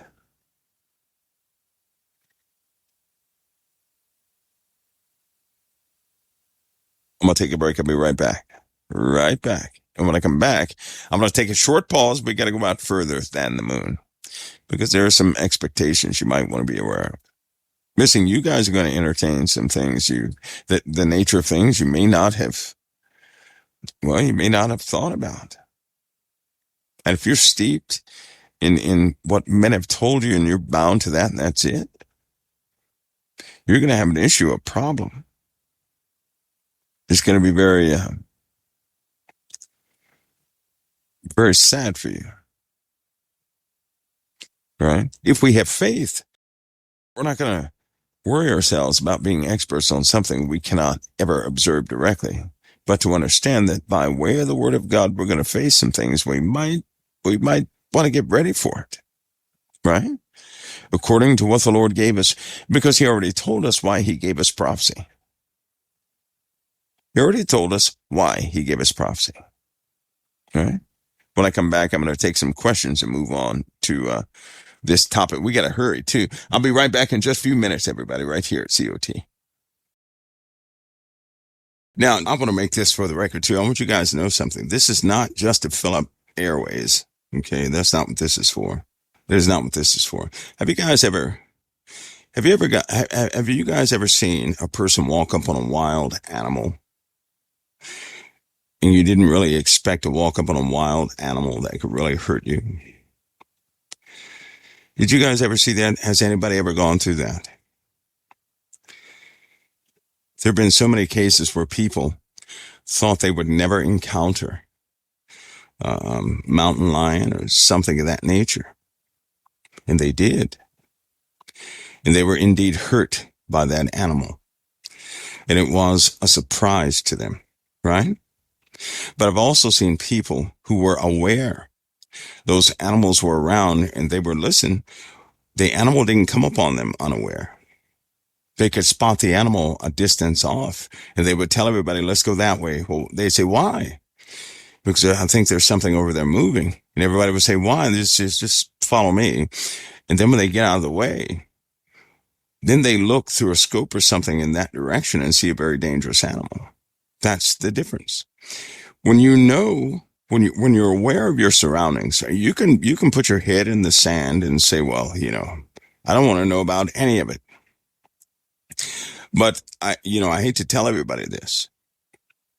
You put your head in the sand willfully. The Bible says being willfully ignorant of the truth, as some people are, right? Willfully ignorant means but you don't want to deal with it.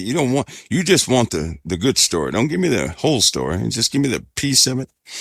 You're not going to be prepared when something catches you off guard. You know what happens?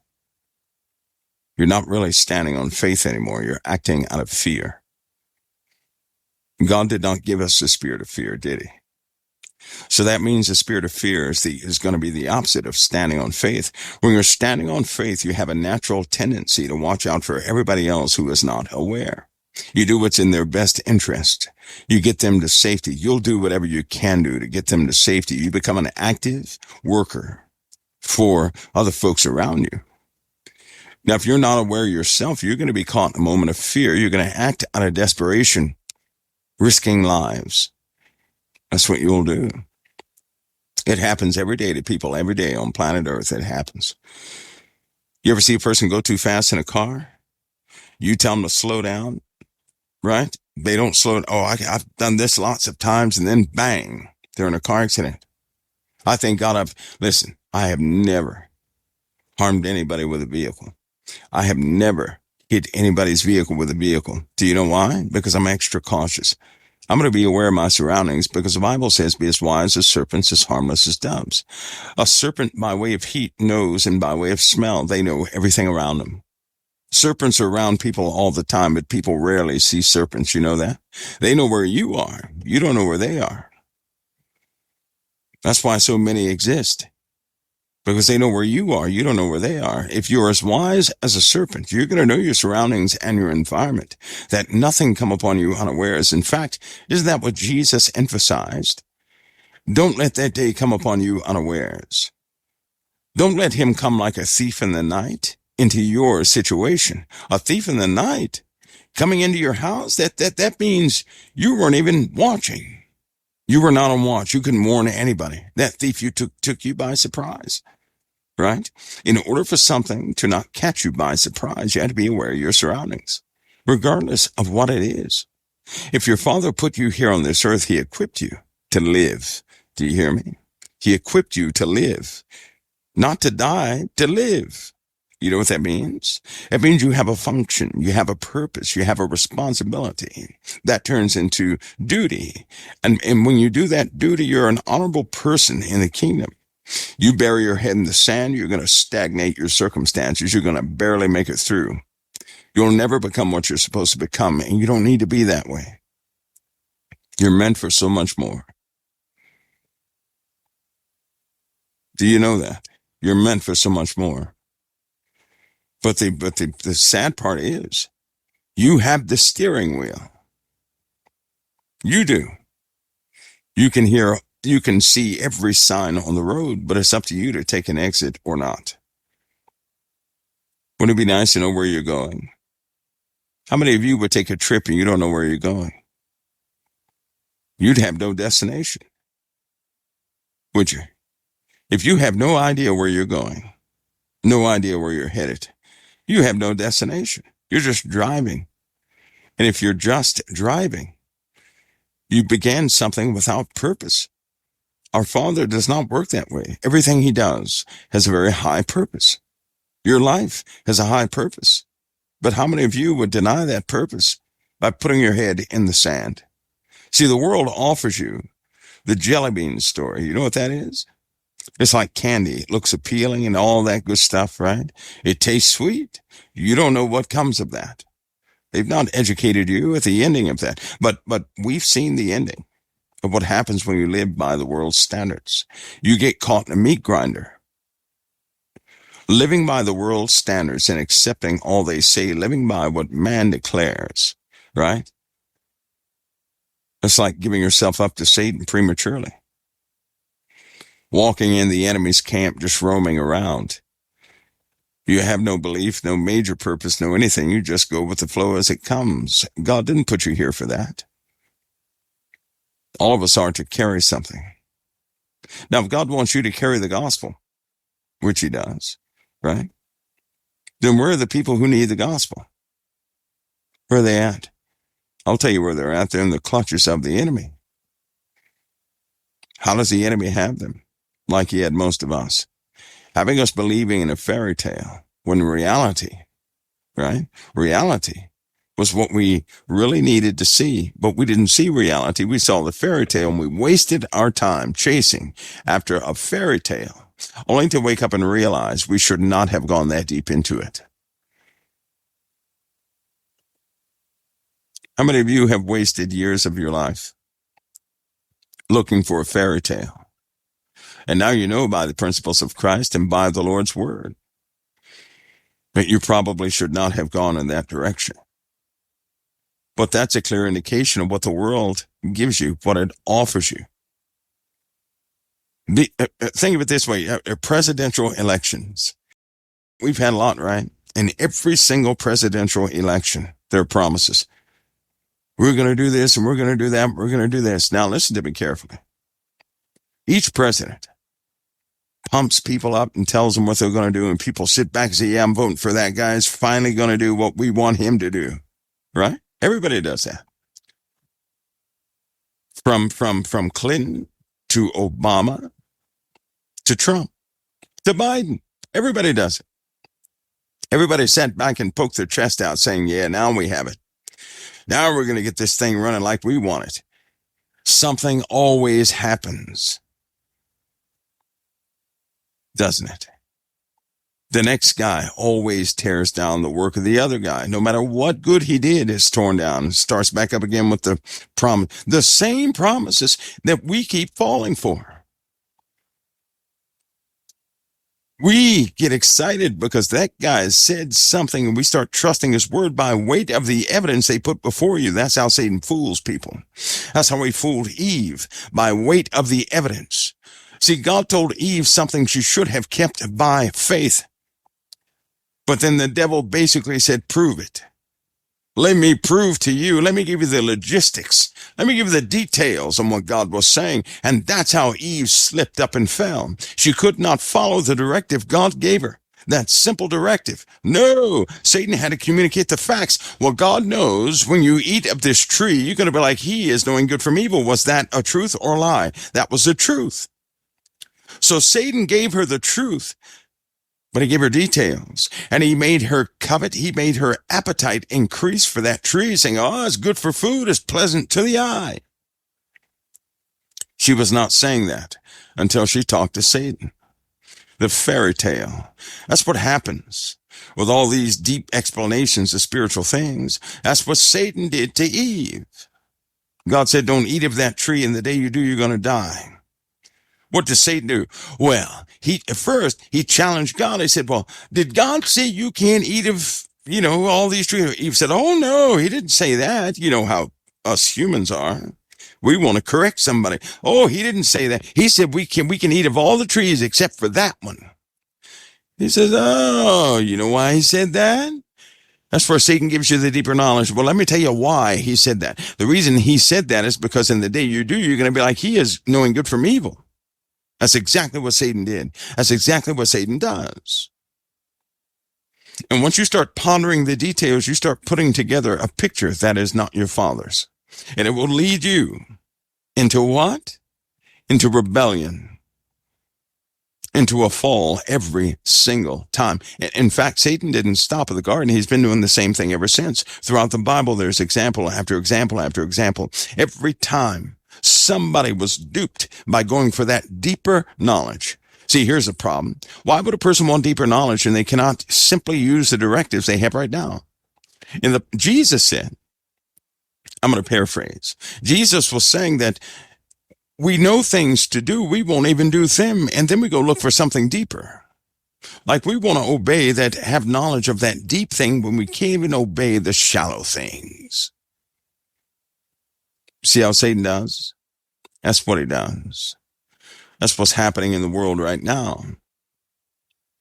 Because of rebellion, people say, show me, give me something deeper, and I'll believe you. And then somebody else comes in, give me something deeper, and I'll believe you. And then somebody else comes along, give me something deeper. And Satan will guide a person straight to their death through this method. It works every single time. You don't believe me? Why would a person have to hear the single gospel of Jesus Christ from 15,000 people in order to consider it? Something is wrong with that, isn't it? Because the truth is, we heard it the first time. We just wanted someone to word it how we wanted it, so we could live our lives like we wanted, with a clear conscience, like we're somehow obeying God, but still living in adultery, living with fornication and all the other stuff. We need someone to agree with us in our error, and we can only get that through deepness. So we start mixing stuff together. Take a fact from that guy, and a fact from this guy, and a fact from the other guy, and before you know it, you get a whole story, and you can live your life the way you want to. That's exactly what Satan wants you to do. Live your life the way you want to. Isn't that the world's message? Go live your life the way you want to. Be the king of your own castle. Have it your way. Every single ad line emphasizes, have it your way. Get it customized. I mean, they really amplify this thing until it's deeply embedded in your mindset. And when it comes to God's simplicity, we say, well, I want to obey it, but nobody else is doing it. So give me something deeper so I can go around it, right? So somebody can change what God said so we don't have to obey it.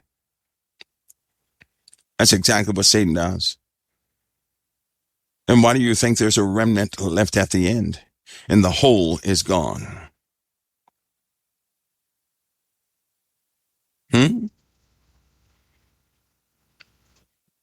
You're part of a remnant. You're part of what's left over. You're a piece of a whole that used to exist, and it does not exist anymore because people are falling like flies. When these special, extraordinary events take place on the earth, even more people are going to fall like flies because they're going to see something they never ever thought they could ever see. They're not even imagining right now what they're going to see. People are still stuck on UFOs. They can't even get past that point.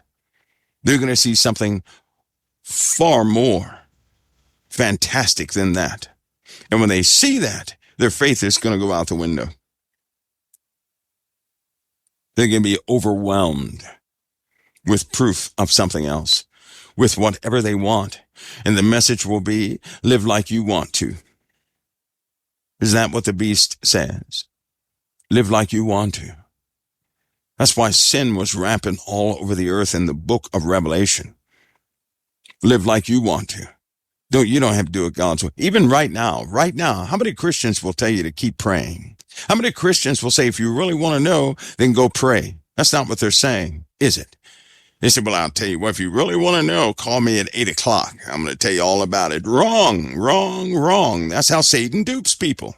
Now, if a person says, you go pray, you receive what the Lord gives you spiritually, then that person who instructed you, guess what? They trust in the Lord too. See, I trust in the Lord. He will give you your ultimate truth. A man will not. That's why you should read your own Bible. Let the Lord speak to you intimately. Don't go to people to get your truth. Let people complement the truth God gave you. But don't let people give you your truth. But see, that's not what the message is it? You don't think Satan is real? He's hiding in error. He's the one that will capture your ear and give you everything you want to hear so you can circumvent obedience. He's a bedazzler and enchanter. Eve was enchanted. She was beguiled, enchanted. And once a thought is planted, Saul, she wrote. Some of these extra biblical texts have done even worse to people. You remember in the Bible it was talking about useless genealogies? Don't get caught up in the useless genealogies, where somebody came from, the bloodline and all this, that, and the other. Remember it said Jewish fables? Remember God said people would return to fables again. Remember that? He does the same thing from the beginning of his time with humanity to this very day. He's been doing the same thing. Let me give you this small insight. You ready? If you don't get your truth by way of prayer through Christ Jesus, you don't have the truth. You do not have it. You just have a bunch of words. That's all you have.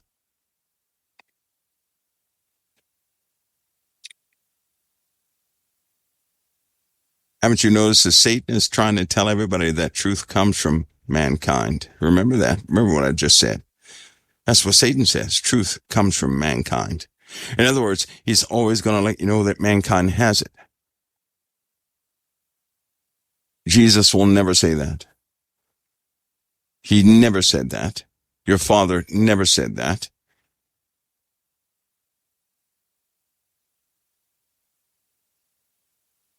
Remember that.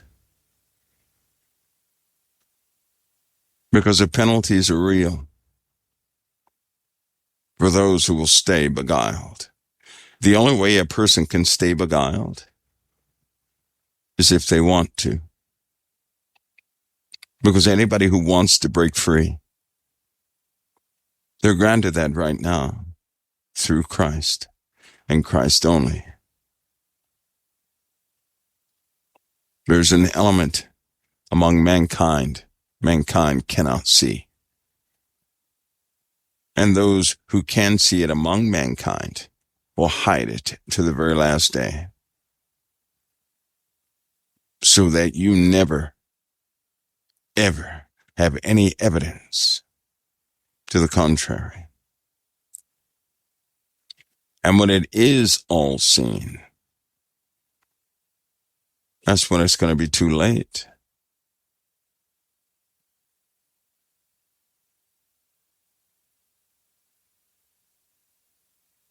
And that major trouble is coming from both below and above. You guys remember when Gabriel was withstood 21 days? So he comes from the throne of God to earth to be withstood. And Michael had to help him break through to get to Gabriel, or to get to Daniel. Something was holding him back. Like a bubble is around the earth. Satan is the prince of the air, correct? Do you all know this? Satan is the prince of the air. Satan is the prince of this world. You know him by those titles. Maybe that's why they have Apollo written on most craft. Maybe that's why all your Boeing aircraft have the exact same incantation on them. And believe me, it's not some godly term. Maybe that's why all fighter jets have a prayer connected in the imagery of that craft. Did you know that? Another incantation. Maybe that's why no spacecraft will ever be launched from Earth without a ring of incantations.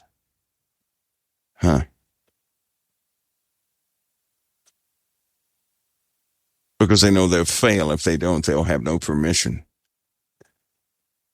So Gabriel had to break through something. Mankind seeks permission from it to maximize of it. And for the most part, we deny it because we don't know about it.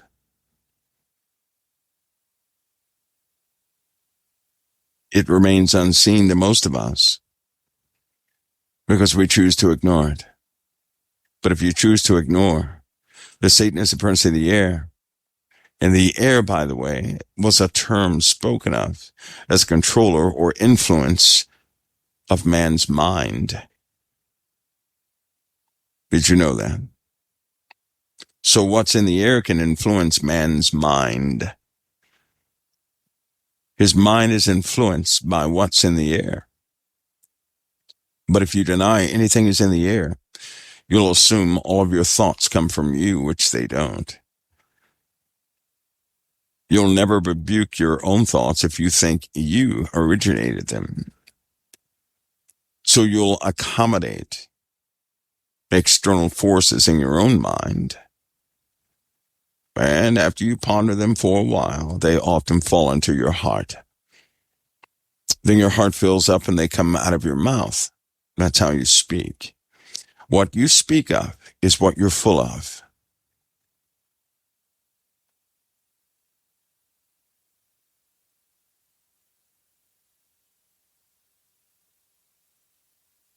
Please remember that about Satan, because he's not going to stop until he's locked away. And as soon as he's unlocked, after the 1,000-year reign, he's going to go out and deceive men again on the earth. So by way of his very nature, he deceives. He is the author of confusion. You know what confusion is? That means there's no singleness. You know, when Jesus talked about the eye being single, anybody know what that means spiritually? I'll give you a hint. That same thing he spoke is echoed in the Old Testament. But it went further, talking about singleness of vision.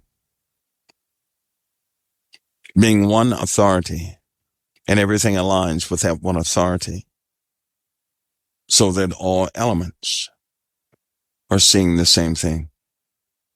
So if your eye be single, then you've submitted yourself and you function by your submission, which is to Christ. That means you're not going to serve Christ 1 hour and Satan the next. But if you're seeing something else and seeing the truth at the same time, Satan enters in. Did you know that?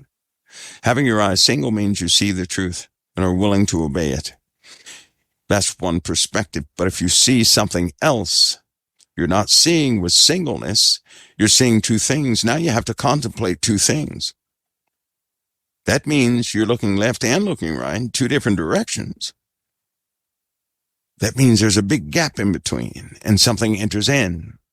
Then you struggle and fight to choose which is which, and you begin to doubt both.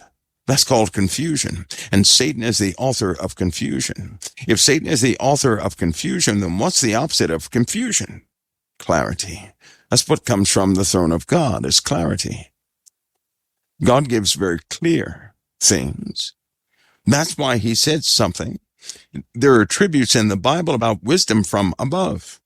Wisdom from above are connected to the fruits of the Spirit. Wisdom above is pure, peaceful, gentle, easy to be entreated, full of mercy, good fruits, without partiality, without hypocrisy. The fruit of the Spirit is love, joy, peace, long-suffering, gentleness, goodness, faith, meekness, and temperance. They go hand in hand. That's what comes from above. There's no argument in them. It's not torn knowledge. It is comforting knowledge, spiritual food for your souls. Right? Nothing for your brain, nothing for your mind. The mind is part of the flesh, and that's why the Bible says the carnal mind is enmity against God. Or, the carnal mind is against God. What's the opposite of a carnal mind? You ready? The mind of Christ. There is no other mind involved. So there's either your earthborn mind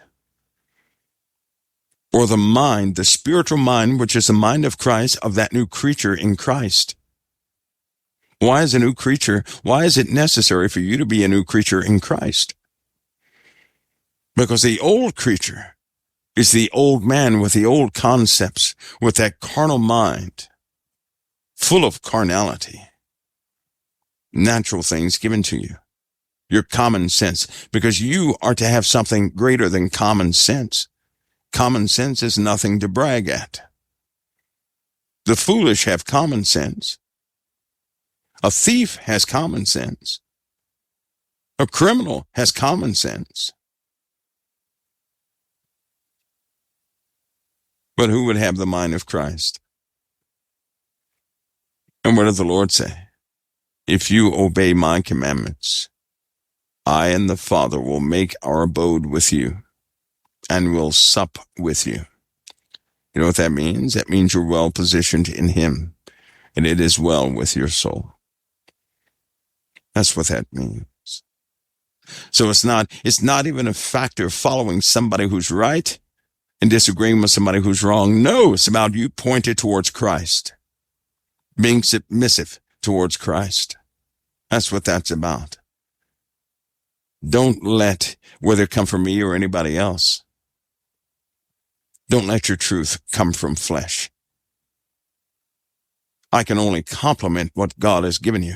You know what God has given you because you were born with it.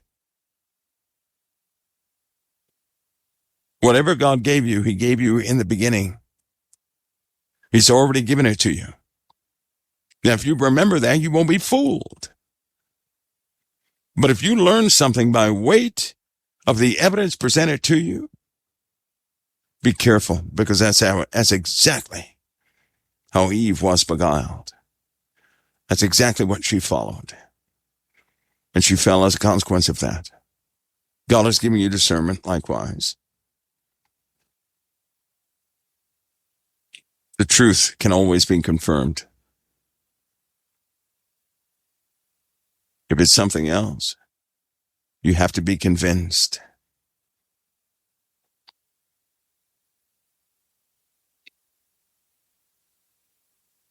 Remember that. Because when mankind's covers are taken off and the pillowcase is gone and nothing is comfortable anymore and they're forced to face a truth, many will bow to it. They're going to bow to it because they're going to find it's much more powerful than they. They're going to submit to it to save their own skins.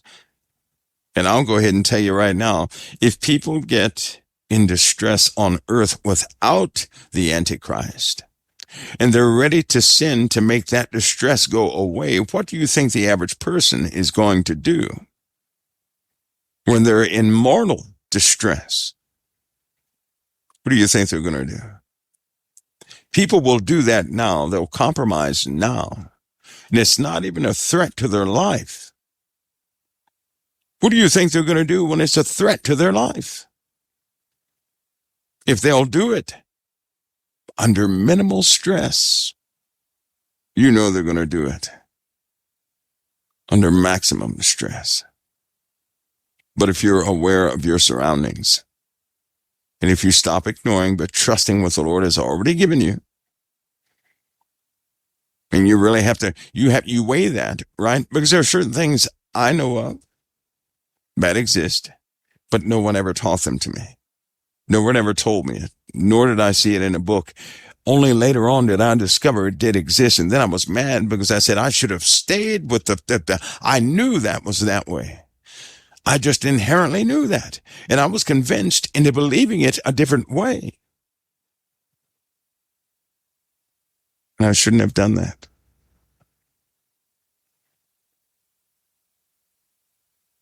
Out there above your head is full of entities. Do you know that? Not only here in the earth, but out there too. Full of the wrong stuff, and it's coming.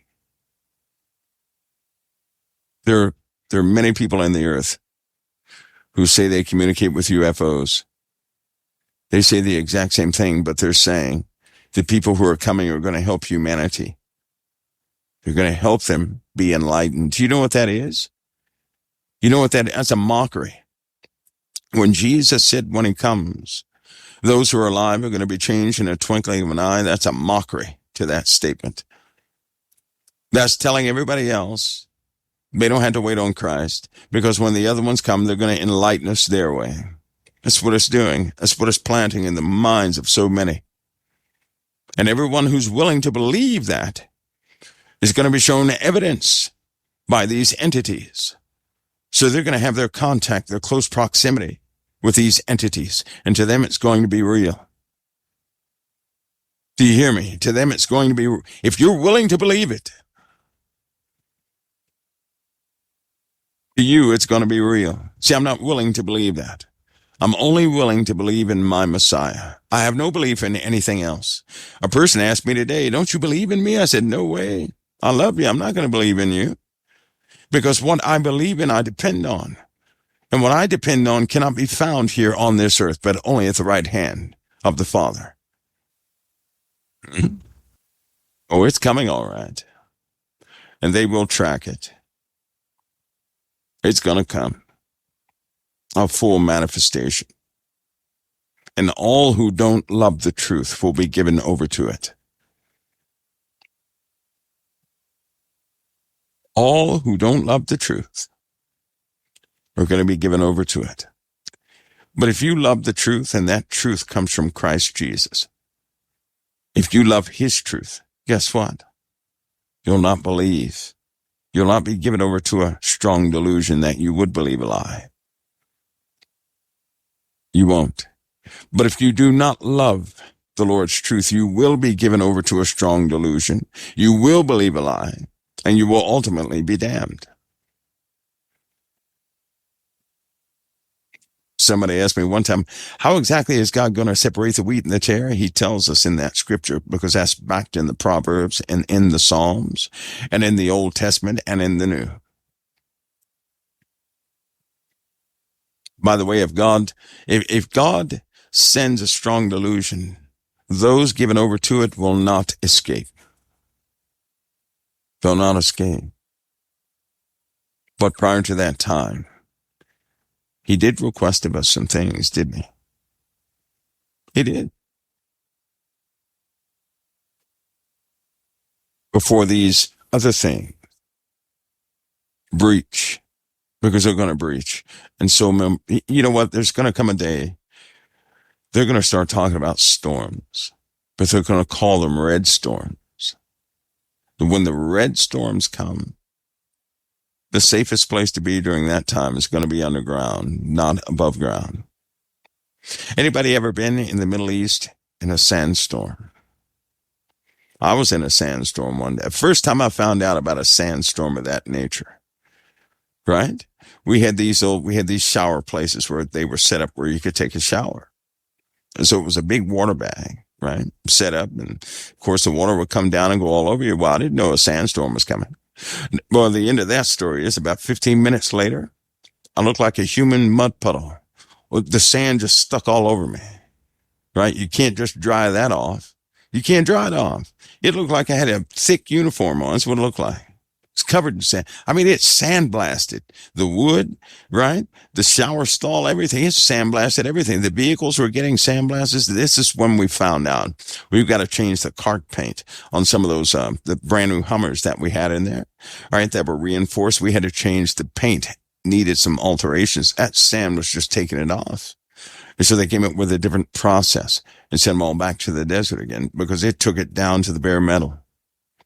And to do that to cart paint is some pretty rough stuff because everything was sandblasted. Over here in the USA, they're going to talk about red storms, and the red storms are not going to contain water. It will contain red crystalline sand that will go across anything just like sandpaper. It will begin to accumulate over here. And you just mark my words. And people are going to say, what is this red, this muddy reddish rain? What is this? It will accumulate, crystallize. It's going to become a problem. We'll go through a couple of ejection events because a lot of that stuff is inside the earth also. So we're going to get hit from below and above.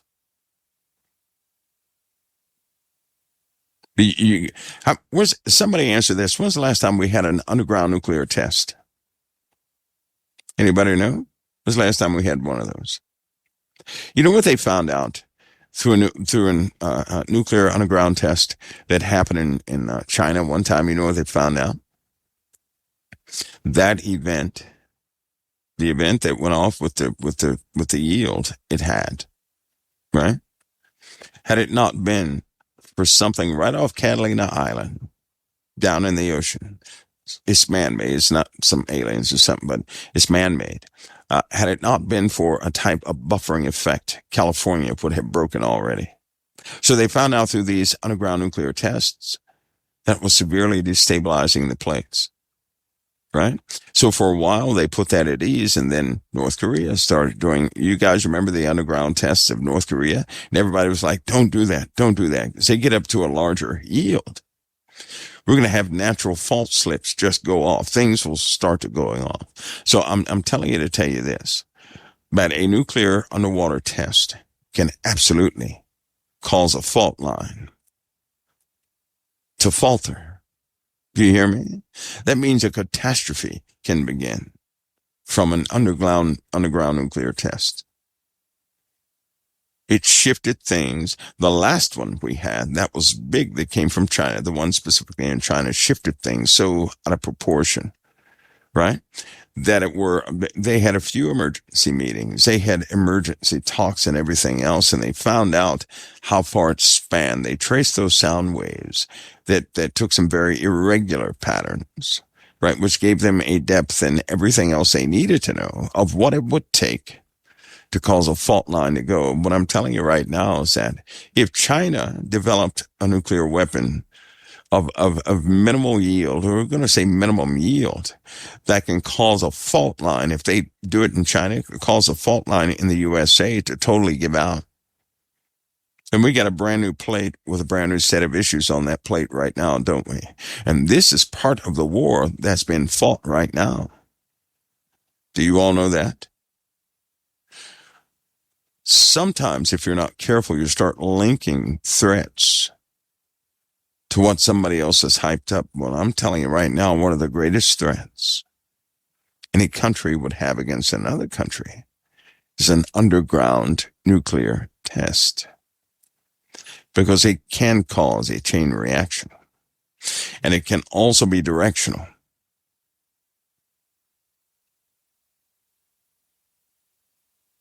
See how that is, guys? Which means a lot of people say, well, there are people in power, they want the population to go down. So here it is. We already know we're headed into a very dangerous part of space. Things will impact the oceans.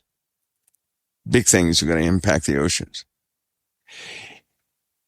If an evil person wanted everybody to believe that something was a natural disaster, even the scientists, the opportune time to do something like that, to have an underground nuclear test that could not be traced, is to wait for some minimal impact of something from space, whether it be the space station or a space module or anything like that, and then to set that off at that time, which sends directional sound waves out.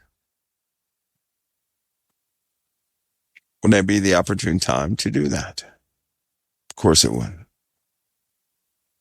And with some of the microwave weapons that they have out right now, that some people complained up and some people have actually tracked and saw, there are folks with certain special tanks they've built at home, and they can see microwaves passing through it from like a beam going through it. Takes a lot of dry ice. Anyway, they track this. With that, they can affect people's minds. Do you know that? You know what happens if you're hit by a minimal microwave beam? It feels like your body's on fire, but nothing is burning. It can cause it can do the opposite of what a B12 complex can do. It can cause a mental fog. It can cause you to feel desperate. It can cause you to feel anxious. One of the side effects to any microwave is swelling of the fluids in your bodies. Did you know that? Because it causes an instant pressure difference between the outside of your skin and the inside. Well, that equates to swelling. Just in case you didn't know that. The sun does this all the time. It's been doing it more and more lately. And people are going to feel the effects of the sun like this more and more as we enter into a very volatile portion of space. Get ready for sky-based explosions. Get ready for the conversation they're about to have. You know what the conversation is going to be? Either by war or by inbound objects that we're going to have an example of here very, very soon. I'm not talking months. We're going to have an example. When something explodes like that in space, satellites are taken out, people will ask the question, what happens if one of those takes out maybe 5 or 6 satellites? But it doesn't actually destroy them. It causes them to go out of orbit and they hit another satellite, and then so on and so on.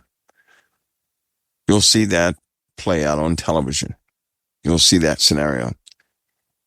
Then and only then will they actually discuss what's on board with these satellites, what's been powering them for so long.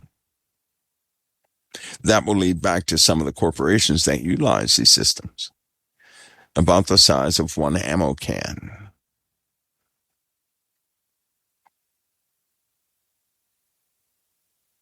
Anyway, folks, you have a little small smidget of a platform into something we'll go very deep into. Now, oh, by the way, each part of what we talked about here tonight concerning space, concerning the sun, concerning the moon, is actually part of the KD files.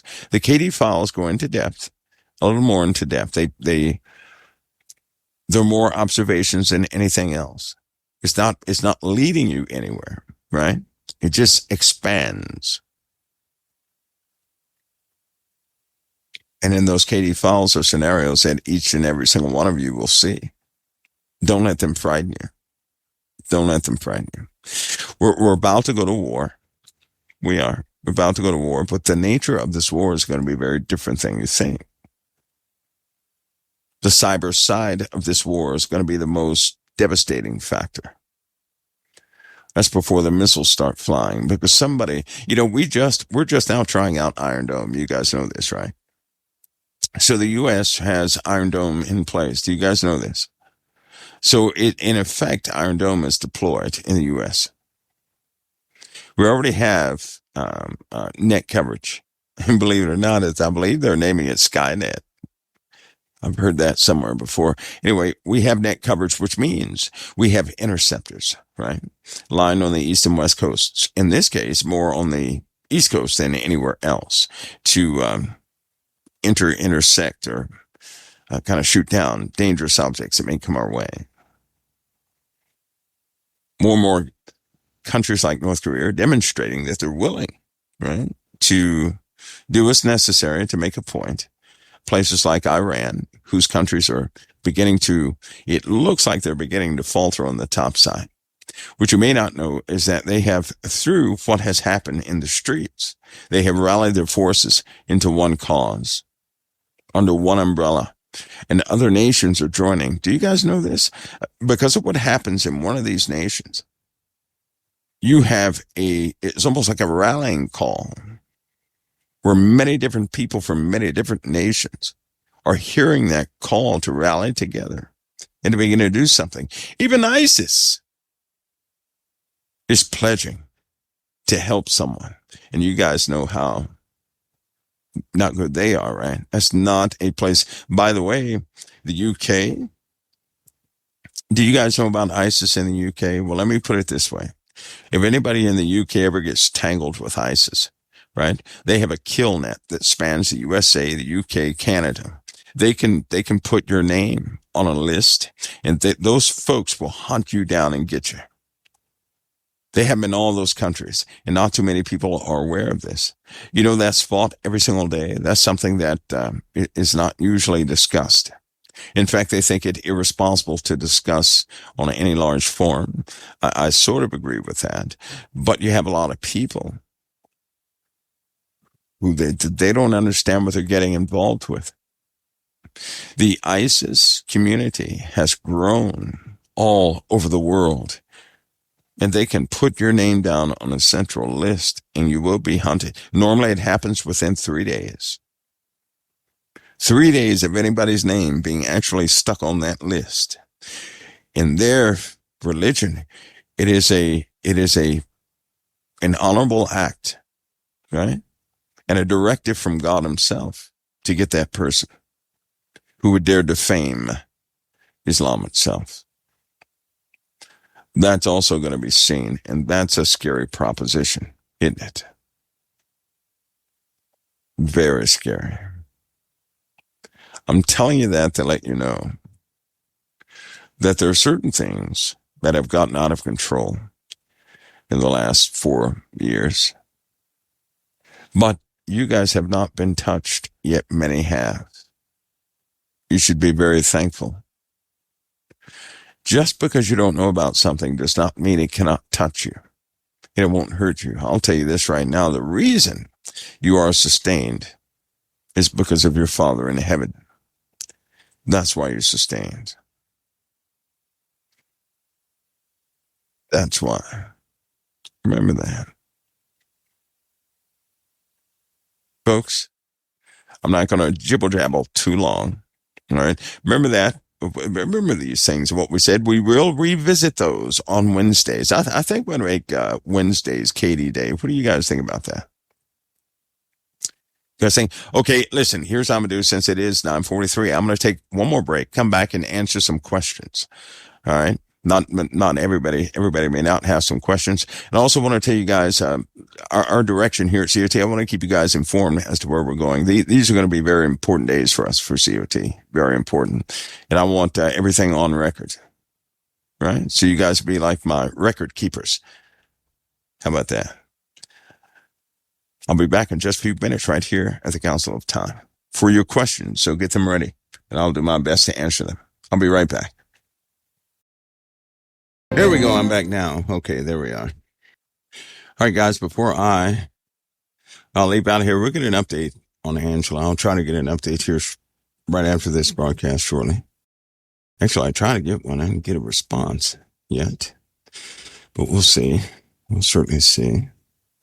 Yeah, by the way, I think I'm going to put Wednesday in perspective with a few events, biblical events that were spoken about in the Old Testament that are not really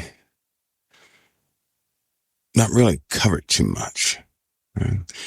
Somebody says, question for Michael, with the upcoming Planet X, the entities of old that are more evil, more brutal than anyone can ever. Is this true?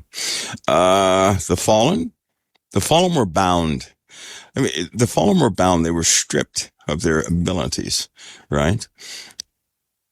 Stripped of their abilities, they had to resort to building things like we do. They still have extraordinary knowledge sets, right? They know a lot. But they're more or less bound to technology similar to ours, right? And for example, something about technology. Do you guys know there's a set of minerals that they're rare, of course, but they're in the earth that have, I guess you could say, anti-gravity properties. Do you guys know that? It's a mineral in the earth that was abundant, they say, maybe 4,000 years ago, something like that. They have anti-gravity properties, right? So somehow they interact based on temperature with repelling, kind of like the opposite of gravity, repelling, but it's just a mineral. So naturally, they probably had access to all this and did a few things with it. All right. So that could answer a lot of questions about some of the mystique. Other things are because they are smart and do deal with things, think of our scientists at CERN who have been working on things, and, there are people who have successfully caused things to disappear, whatever you want to call it, go into another dimension and come back.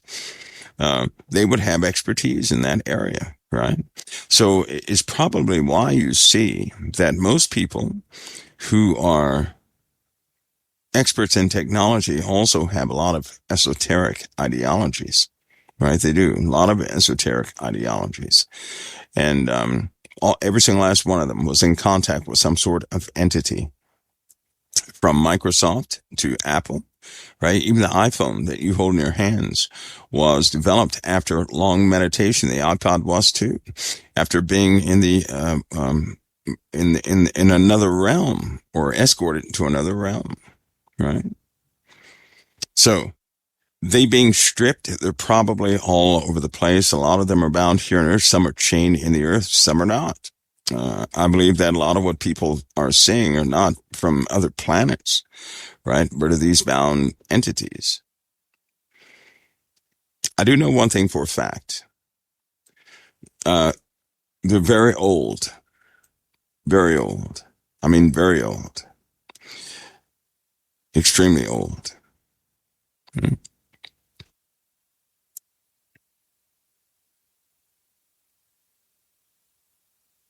Okay, let me get to, I'm going to flip back and forth here, guys. Let me go to Mixler and see what we got here. Let's see, question. Now, if I miss your question, guys, it's because you guys are going fast. Somebody says, how do you know the earth is round? I know by observation. If you've been up past, I'd say 125,000 feet, right? That's the only way to really answer that, right? I don't get into the round square things because that's a useless argument that normally separates those who believe in Christ. And it has no bearing on salvation. Even if the earth was triangle, right? It's not going to excel or stop somebody's salvation. It won't do that.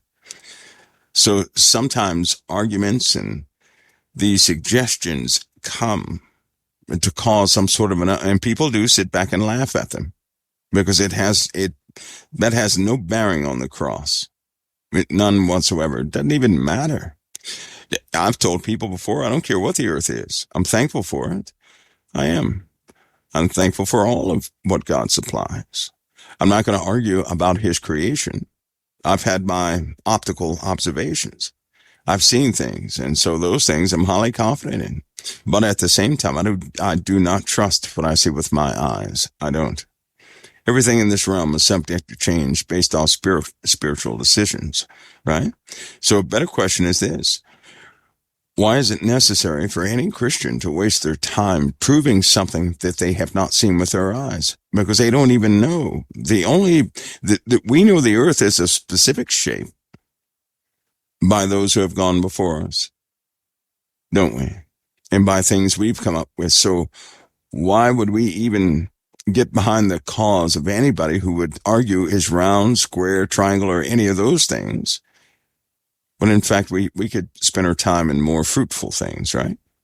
Plus, I'll never let any tangible thing cause me to target another brother or sister in Christ. I'll never do that, right? I have a friend, he just believes the earth is square. And I say, Jimmy crack corn. I don't care if he does or does not. We often talk about Christ, right? He has not been, he's ground-based, so he's not been in the air a lot. He's just not been in the air a lot. And so somebody who's not been in the air a lot, they're going to come up with things like that. There was a guy who believed that the earth was square, and before the whole world, he went up in at the edge of space. And he came down and said, well, it's not square. That's exactly what he said. In fact, it was the architect who put that argument on the internet, went up and said that himself. But now that the argument has taken on legs of its own, guess what? Nobody believes the person who initiated that argument. They don't believe him anymore. Isn't that funny? So it's grown, a life of its own now.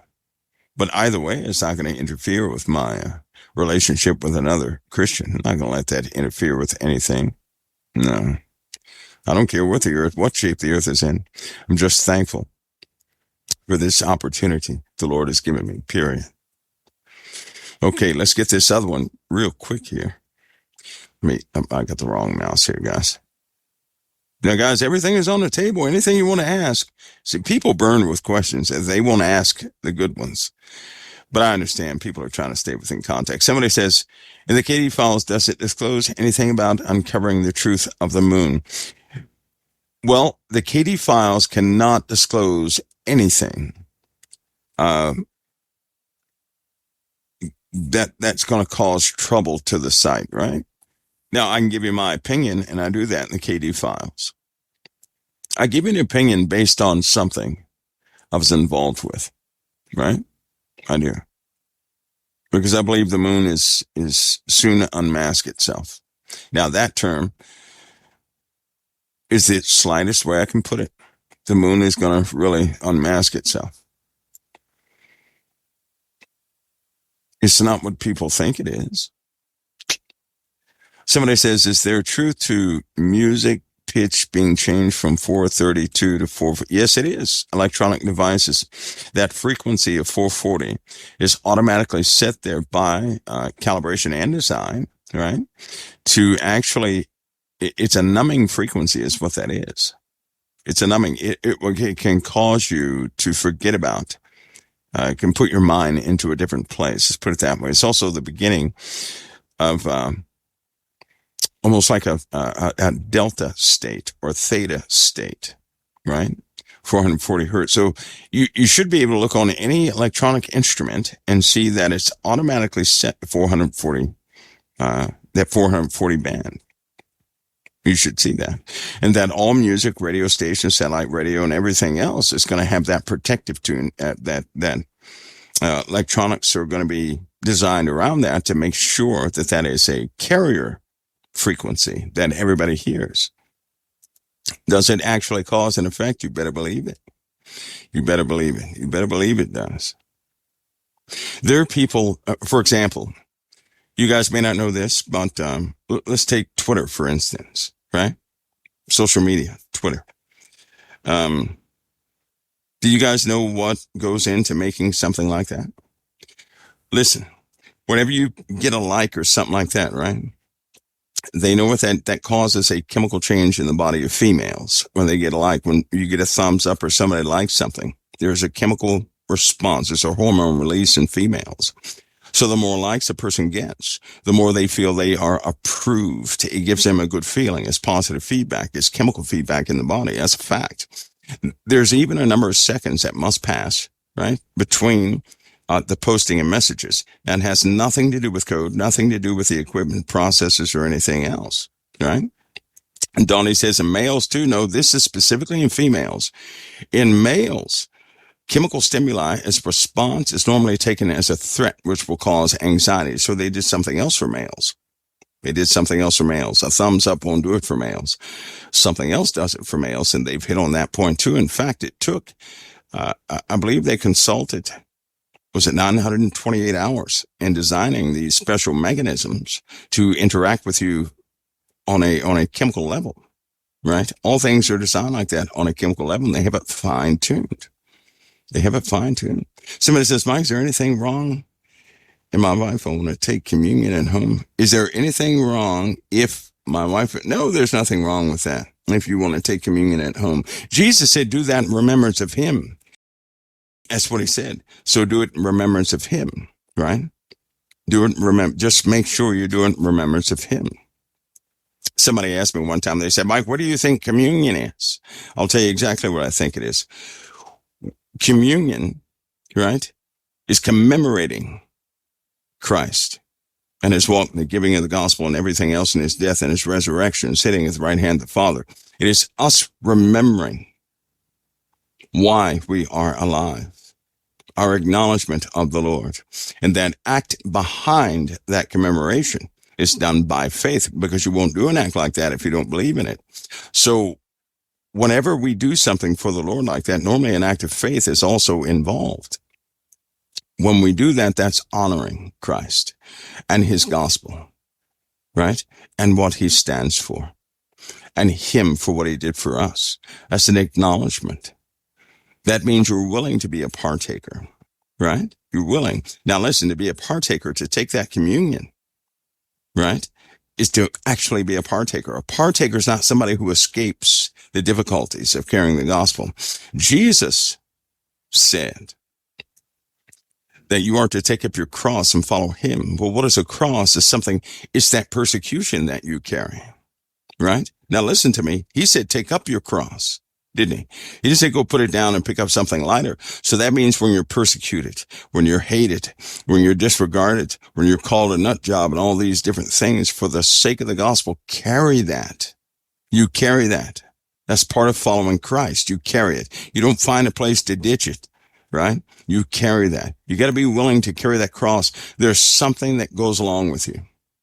For example, not to start a deep conversation, but you're born with something. You guys are born with something.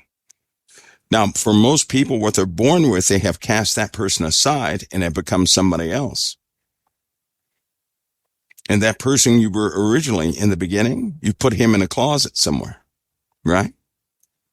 Some of you believed that anybody could be saved, but by way of your peers and what you've been exposed to, you no longer believe that. You put the first person away. That first person carried a natural burden.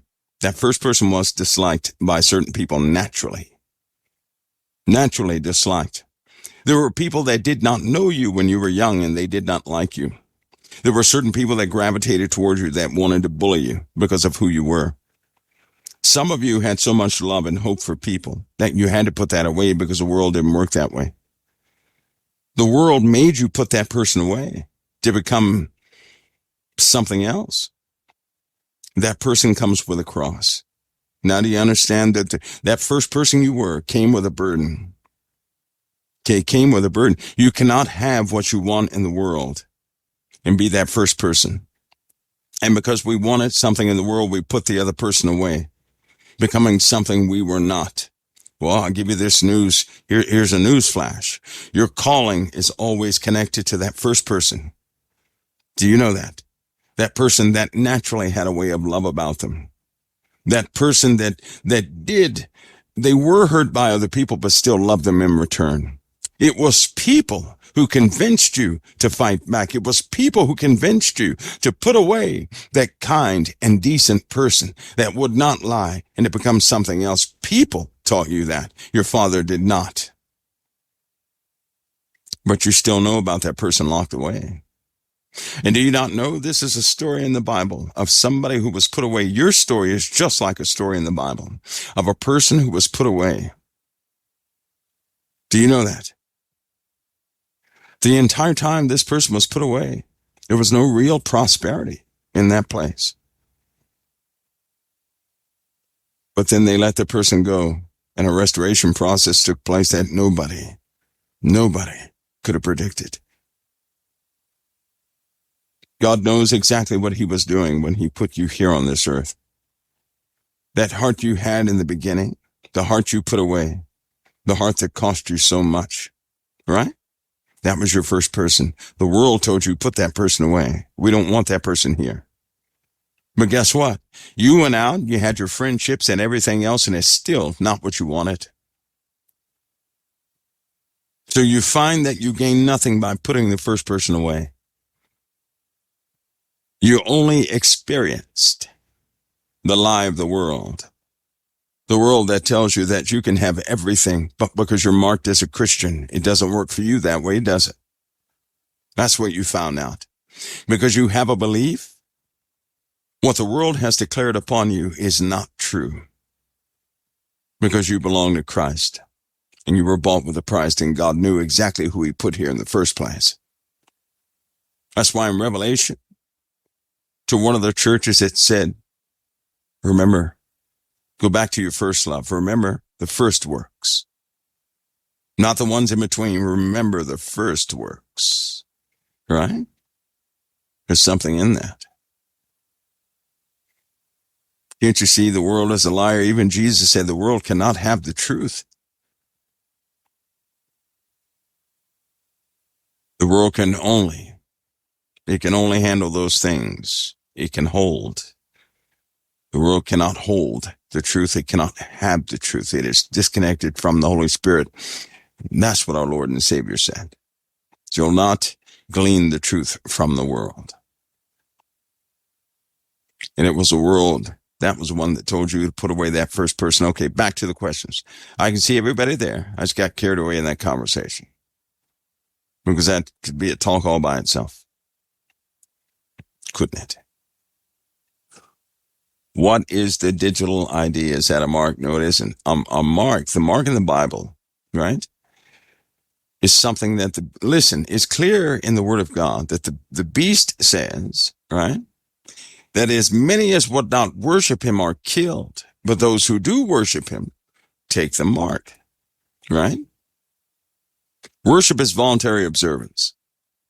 It's kind of like putting on a uniform. Now, I hate to bring it so close to home, but it's like putting on a uniform. You can wear a uniform and be proud of that uniform. Not really even paying attention to all of what behind it. You'll pick the good out of it and wear it anyway, right? But the beast, let's say that uniform was permanent. Once you put it on, you can't take it off. And in order to put it on, you've got to renounce every other sovereignty. That's more like the mark of the beast, right? Nobody's going to be condemned by putting on a jacket. You're not going to be condemned because your heart right? Your free will and everything is towards Christ. But if you were ever to renounce Christ, so would he renounce you.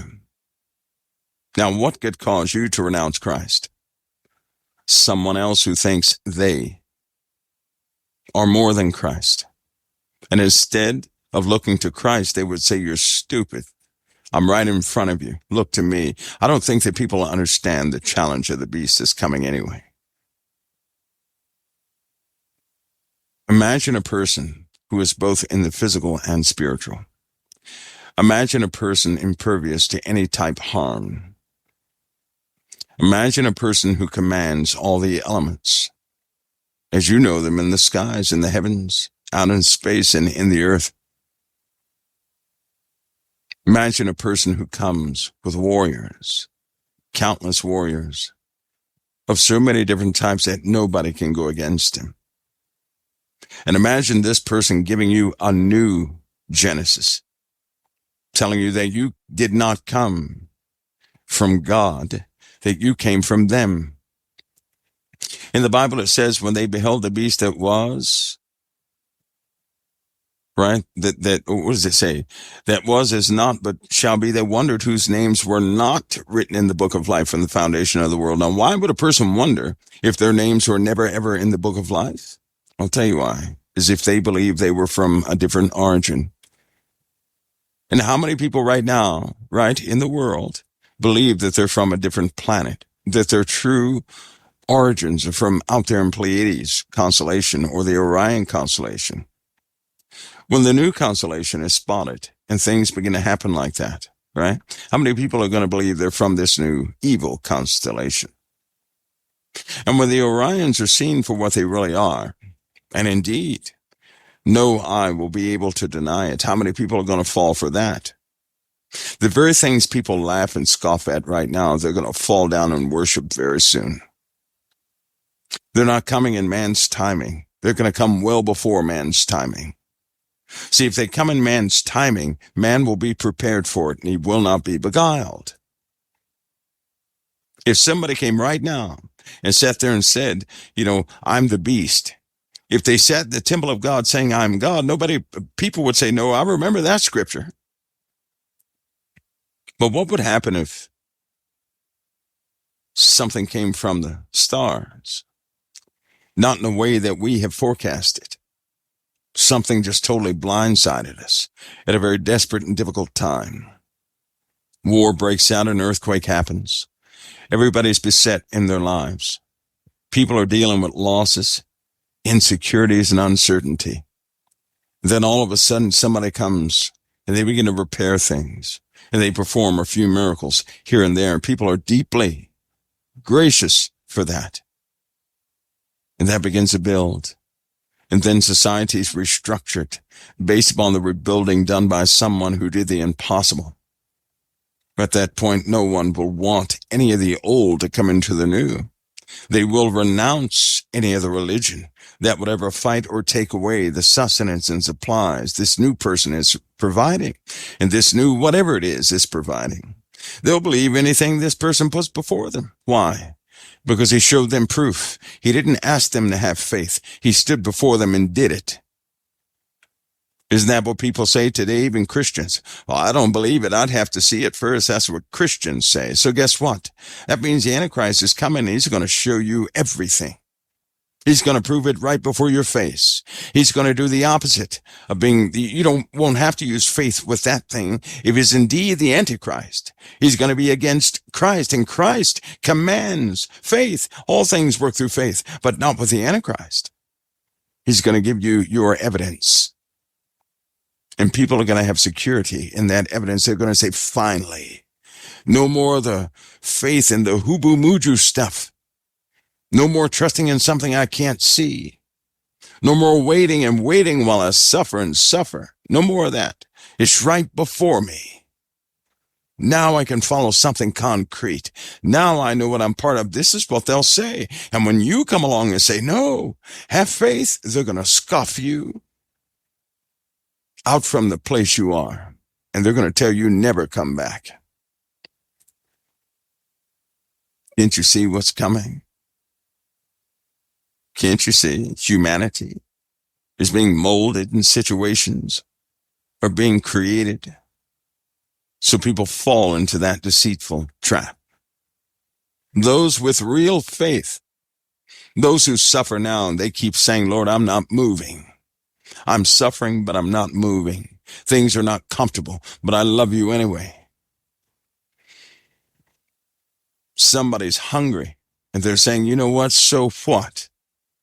Lord, I trust you and your guidance. They don't have anything they want, but they're still serving. Those are the ones who will be found faithful. And how would a person be tested to be found faithful? You're going to have a situation. That's how. You're going to look around at your situation. It's going to fall apart. That's going to be your test. You're going to remain faithful or fold. You're going to start compromising so you can get your comfort back, or stay the course with the gospel. You're going to bear your cross or what? Because that's going to be your prove it hour. See, some people, they want it easy in life and follow Christ easily. They don't want any challenges. They don't want that. They want it on easy street. They want this to be their paradise. They're not willing to sacrifice anything. But see, I can't even have faith that way. Because I know if it doesn't cost me anything, it's not going to have a value. When something costs me, when it really costs me, that's when I give a very real answer. It's like having a friend. Somebody can say, are you my friend? Oh, sure, I'm your friend. But then the whole world goes wrong. There's one last meal to eat for the both of you. That's when you find out if that's your friend or not.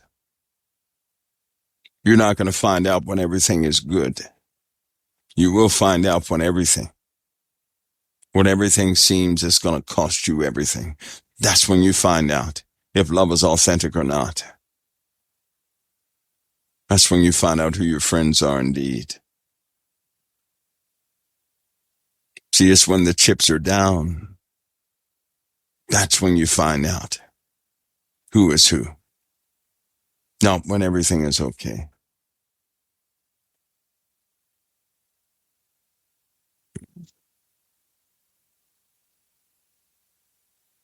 Okay, somebody else had a question. Let me go back here. Somebody said, I saw the question, but I can't remember. I started yapping again.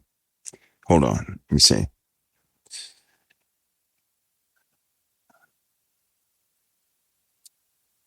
Somebody said, I saw something about Mars and it's moving closer to us.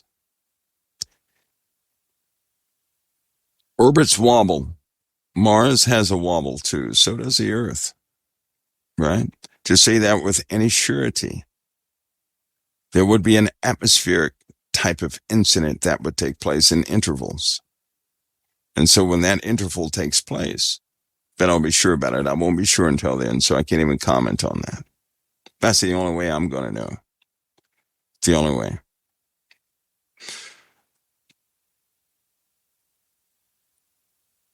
Somebody says, where's it at? Somebody says, let me see, guys. I'm back in Mixler again. Somebody put that thing back up in Mixler because I keep missing it for some reason. Somebody said, answer Janice. I saw Janice, but it whipped by so quick. Somebody repaste Janice's question. Okay, wait a minute. How do you get your spiritual house in order? That begins internally. Listen, if you want your house in order, right? If you want your spiritual house in order, that begins with what you have your mind dedicated towards. Now, hear me on this.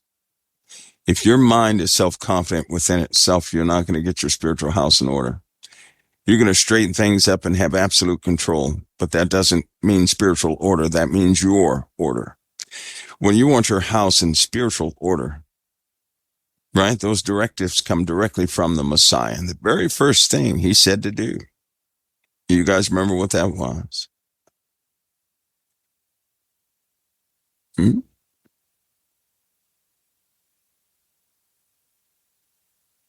our own minds, We have our idea on what's right and what's wrong in our own minds. But let me ask you something. Who would actually seek from the Lord what he thinks? And then who would do it? I used to find that I would get in the way of God's word all the time with my own brain. I did. I used to apply missile code, right? That type logic to the word of God. I was very good at my job. Extremely good. But how dumb is that? Those are if then and else statements. Those are modules. Things of that nature. It's not input and output. After some maturity, the first thing that had to change in me was my actual commitment. See, when I'm committed to Mike, I'll defend everything Mike says. When I'm committed to the Lord, that's when I stay silent. That's when I don't go around explaining everything. That's why in this forum, if I speak, I'll give you a certain degree, right? But you don't see me defending everything either. I don't like doctrines either. I don't like that, right? That's why I continue to warn people, don't suppress doctrines here, because that will give you the boot. Quick, fast, in a hurry. We don't do that here. That's a form of debate, and that's not practiced here. Those are things of a reprobate mind. We can't do that. We won't do that here. It's not about who's right and who's wrong. It's about God's order. And you want things in spiritual order, submission is a big part of it. It's a big part of it. And it takes discipline. And it takes living by faith. Not by proof, but by faith. We have confidence by proof. Some people have confidence because they know their check is coming at the end of the month. They know their check is coming at the end of the week.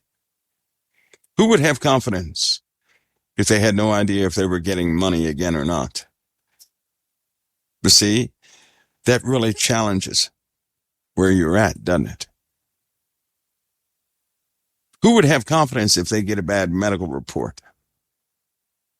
See, that really challenges things, doesn't it? Doesn't it? I heard a person who loved the Lord one time say, what's the use? I'm going to be gone anyway. What's the use? Well, what kind of attitude is that?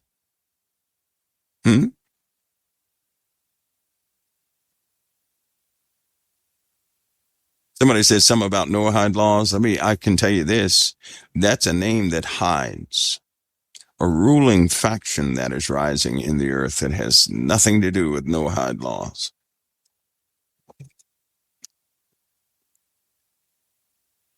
The enemy of Christianity has always come from within Christianity. Remember that. Please remember that.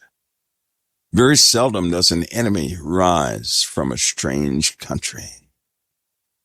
Most enemies rise from within the ranks. Jesus said the enemy is of your own household. Remember that. Remember that. Please remember that. That will give you a lot of clarity. There are folks in this world, they have a plan. I've seen certain books. I won't discuss them. I told you guys what was in one of the books, and it absolutely came to pass, just like I told it to you guys a while ago. It was in a notebook. Those are future policies that will take place. It's like a blueprint. They make it happen every step of the way. You'll never be prepared for what's coming if you're trusting in yourselves and in your own knowledge. Because in a large degree, there are a lot of people already wrong. And if you trust in yourself, you're not going to be willing to see the truth. You're going to be stuck with what you think is the truth.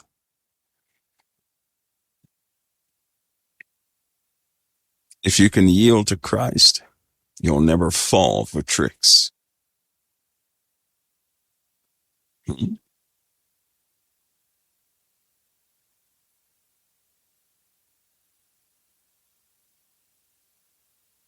Somebody says, what's beyond the moon? More of creation. Much more of creation.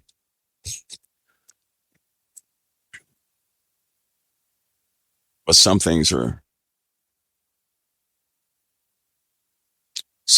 not worth a discussion, really.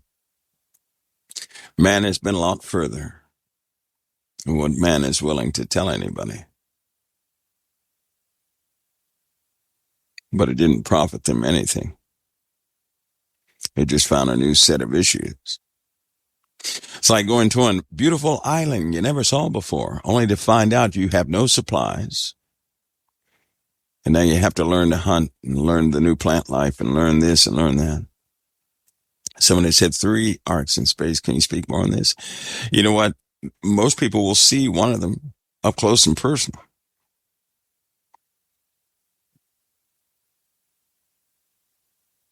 You guys are going to see things. You're going to see things you can't explain. The world's going to see things they can't deny. And it will not be like the movies. It's not going to be like the movies. It'll be more like, can you imagine? I'm going to set the scene for you. Ready? Can you imagine if you guys saw the unbelievable right above, hanging above your, thousands of them hanging above your heads? And then one day they're not there anymore. So you come out one day, everybody sees it. Absolutely nothing happens, and then they're gone. What would that do? What would that do? That'd be nothing like what people expect, right? No attack, no nothing, just kind of show up and then go away. You know what that would do? That would cause a lot of violence on the earth. Do you know why? Because people believe in their own fairy tale. Because if something shows up, surely it's supposed to come and help us and talk to us and all this stuff, right? No. If something showed up and went away, it would be a letdown for a lot of people who believe in their own fantasy. And when that happened, they would be broken of having faith in most things. And if that took place, they would become militant with each other in a matter of days. And if that happened, there'd be no more morals on the earth because people would say, what's the use in life? Now we know there's nothing. And hope would be broken for so many because that's what they're hoping in. They hope that something comes and rescues them from the mess they have caused. And if those things show up and everybody's hopeful like 2012 and then they leave, it's going to be a lot of violence and depression when they're gone. It's going to be a sad day. A very deceitful time is coming. A very deceitful time. And the only sound word we have are the words of Jesus of Nazareth. And that's a treasured word in this hour. Because you really can't trust too many things. Even our history is being undone. And people are still saying, trust in men. I don't trust in politics because that's trusting in mankind. Worship of mankind. I don't do that stuff. I trust in the Messiah. Not for his coming back, but what for? He already did some things for me. He did everything for me at the cross. I'm not looking for some future rescue. I'm looking to be obedient no matter what comes, because those are the conditions of which I am sent. I'm not looking for rescue because the Lord put me here and he need not rescue me. He put me here. Why would a parent have to rescue their child? If they just took the child to the room to go to sleep, why would the parent have to come in and rescue the child? They're the ones that put the child there. God put us here. This is not the devil's world. This is God's creation with a bunch of his other creations running around on it. He sanctions or he does not. He's ever present, always. If he spoke peace, every situation will stop.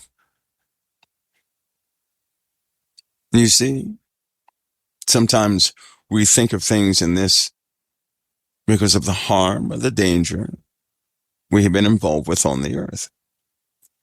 And then we liken that same mindset somehow to our Father and what he's doing here. And that's what we read about yesterday we should not do.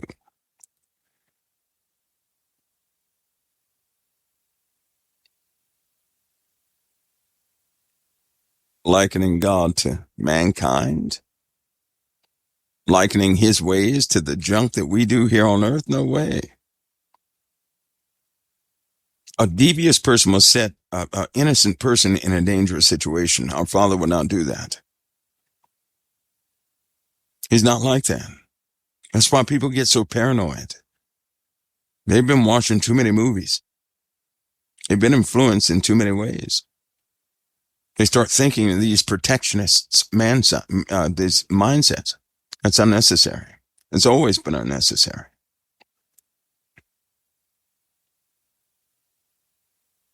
The Lord is asking us questions, and we're giving him a yes or no answer. He's given us all conditions. But the question was, will we absolutely be family in all conditions, no matter what?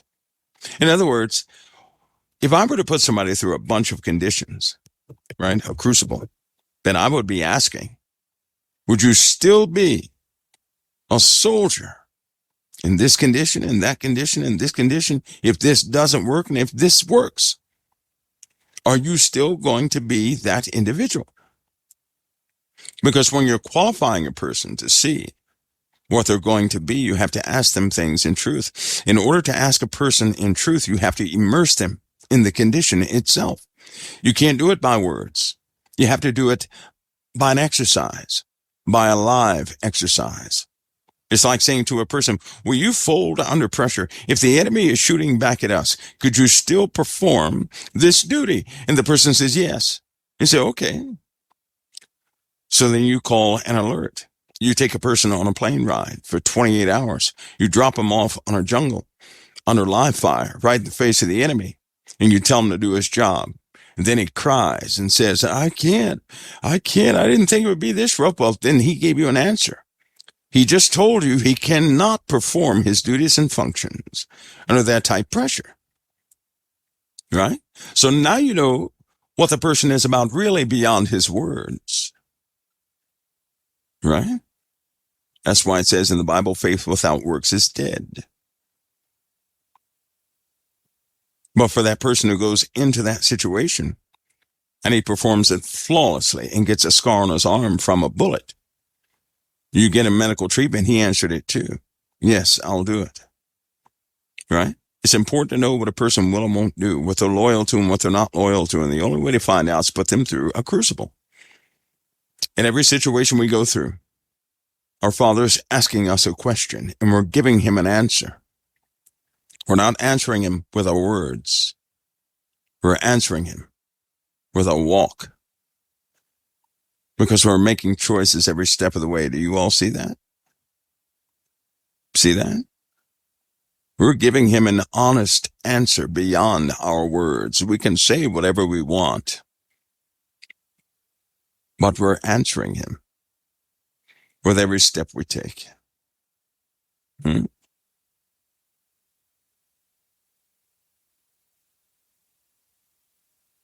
Hopefully everybody sees that.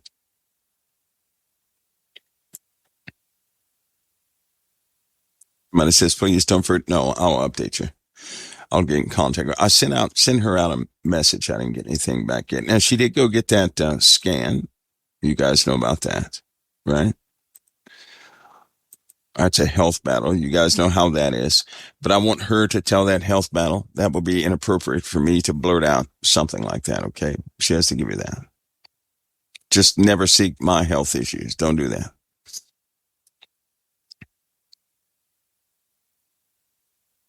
But we'll certainly get that update for her. Let me see. No, I didn't get a response yet. People have challenges these days, guys. Never forget prayer. Never do that. Everybody's having challenges. We really are. Try not to assume. Anybody have any more issues? Let's see. Will COT chat rooms be available to all of us before January 1st, 2023? Is that David Ray? David Ray, we have, let me give you guys this situation so you understand this, right? We have current chat rooms right now that we cannot shut down. They're operation all the time. You guys will be invited in once we get the COT administrators in this one. The other chat rooms have administrators, but the software is not like the ones we're doing here, right? Now, having said that, guys, we have a high demand, right, for the chat API and services and all that good stuff. And I have to be very careful how to do it because we're dealing with finite services. That means if we, like tonight, a lot of people are trying to log in tonight, right? And so what I've been having to do is shut down streams because if we go over, sometimes we go way over what we're allotted every single month, right? When that happens, we can actually shut down. Just so you guys know that we can actually shut down, right? I think we explained this before of what we take in versus, what is owed. Sometimes it does not balance out. We have a catch-up moment, which is, the October month, which is gone. We're in November now. This is the last month we have to make up for anything. And then we kind of level off with these months. If not, we have to back down our services so we can balance everything out. Now, as I'll say it again, mid-2023, I should have the patents back. And through some very diligent work, we'll be able to afford what we once did. But my personal pay is not what it used to be. I took severe cuts in my personal pay, severe cuts. And we're still trying to operate at that same capacity. And so it's a bit different, right? It's a bit different. I used to be able to pocket just about all of it. There's no way that can happen now. That's not happening now. So the donations become very important. I don't actually mention too much about the donations because I believe that should be done spiritually, not coerced, so to speak, right? Not coerced. So there you are. So we're trying to get all this developed. The chat rooms at COT will set the new standard for all the chat rooms. So they have to be, they're going to have to be right. We've gone through 141 iterations of the chat rooms. Our demand continues to rise. That's why I don't say the address so much, because every time I say the address of COT, this is no joke. We get 1,000 more signups or something like that. This is every single time. A lot of people don't know how to get the COT. They really don't. But we've been shut down. We had to switch everything. One time, in one day, we had 2.7 million hits in one day, and I thought it was a fluke. I thought something was, messed up. So we went back and we checked the ISP, and we had 2.7 million hits, right? And so all that had to be swapped. Now, having said that too, we have, you guys know what a server is. A server is a computer, right? With two processors in there. Each processor has about 16 processors apiece. These are Xeon processors. They have memory, hard drives, all that good stuff. And so we run a lot of code on that to keep the chat rooms going. I call them floating chat rooms because they're never in one spot, which means you don't host them from just one server. They go out in portions to different places, assemble themselves, and a person uses them. That way they can evaporate and show up in another place or something like that. So you really can't go back to the source and shut the chat room down. You really can't do that. These chat rooms don't operate like that. It's an algorithm put in there where they assemble in random places and stuff like that. Anyway, so we have all that running, and to support these servers run all that code, but they cost money and bandwidth all the time, right? So that's most of our issue right there. Plus all of what we do with it, because we also have data sensors in every state that we get data from. We crunch that data too, because we have to have our own forecasting abilities for atmospheric, land, all that good stuff. Now, all that's in place and paid for, but still bandwidth, right? If we lose that, we're going to lose our eyeballs and situational awareness in a lot of places. We have things in a lot of places. We do a lot of data crunching here, right? We also coordinate things in some of our kiosk controls are here too. There are nodes that people will be able to sit down. Well, you guys will see all that because I'm really keen on education, really keen on education. In other words, people suffer because sometimes they just don't know about certain things, right? So there we are. Somebody says, "Do you like Elon? Do you like Elon anti if you want a blue check?" No.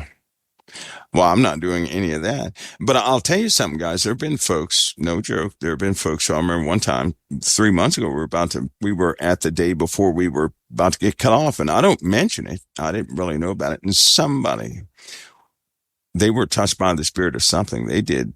They paid the entire bill for that month. I couldn't, I about fell out my chair. I couldn't believe it. But that, sometimes that happens. And that happened to be a very important time. But listen, I'll never discuss, well, I haven't in the past. It's probably stupid, but I never discussed the position of COT, right? I try to keep everything going, but I also want things authentic. You know what that means? If a person is prompted by the Spirit and they're obedient to the Spirit, then I like that. If you have to prompt something, then the Spirit, where's the Spirit at? That's why at the beginning of the year, I told you guys with your home base, with your churches in your local area, don't let them fail. Don't ever let them fail. Don't let them fail because that's in your hands. That's in your hands. Don't let them fail, right? You can't, the people can't let the church fail and then point the finger at the pastor, who pastors operate by, they function, they live by donations and things like that. They're at the mercy of the people. They really are. I think it's one thing people don't quite get. It's just like a restaurant. If nobody ever had to pay at a restaurant, that restaurant's going to be closed pretty quick, right? So there you go. But let it be authentic, right? Not out of obligation, not out of guilt. Don't give out of guilt. Don't give out of all that other stuff. Give by way of the prompting of the Spirit. Do that. If you do. If you do. Anyway, that's where that leads. Now, how do we get on that conversation? Why is pain increasing? Because pressures are fluctuating big time. Pressures are fluctuating big time. And when pressures fluctuate, right, your body tries to balance out that pressure by either swelling or decreasing the fluid circulation within the body. So that pressure differential can cause, it can cause problems, right? If pressure is lower on the outside, your body is going to have to compensate by increasing pressure on the inside, right? Causing swelling. And then vice versa happens in the opposite direction. So that change in pressure causes the bones to hurt more. Now, as we continue to go along and get into places this solar system has not been before, we're going to have lots of pressure changes. As the weather changes, so will the pressure, right? So the weather and pressure go hand in hand. And when these high pressure systems that we're having are strange, they are odd, folks, and here's why. They're causing a pressure change I personally have not seen before. Actually, I take that back. So far, I've seen these trends. I saw these trends back in 93, right? Back in 93, I've seen these trends, but not for the duration we're having them now. So it's almost like things are happening now that just haven't happened before. And the water potential in the atmosphere is concerning to me. Because if it continues on this uptrend, can you guys imagine what the rainfall is going to be like next year? And the sad part about it is it's going to rain. We're going to have a water event. And then after that water event, we're not going to see rain pop potentially for a few years. All of that is explained. That can be explained by a chart because we'll be on the backside of something by that time. On the backside of this something, right? We're going to have some property changes in our sun itself as it settles back into being what it normally was. And that could take about 20 years.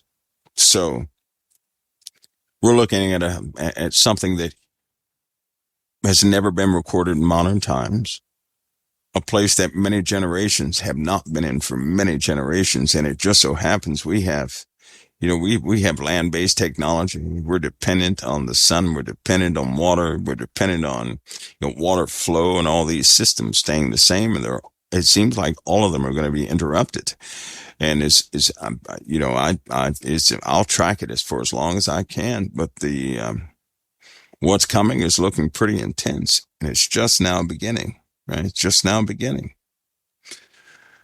It is just beginning. Are there ways to mitigate some of the stuff that's happening for yourselves? You better believe it, because there's no way in the world. I can't deal with heat, and heat is rising on the planet. I mean, it's rising big time. I don't like heat. So, I've been in the desert before. I know what it is to be, 115 during the daytime and 20 degrees at night. I know what that is. And I don't like that, right? But I also know how to mitigate it, how to do things so it's not so hard on me. And that may become something you may want to know in the days to come, in the months to come. So, but we've got to get through this winter first.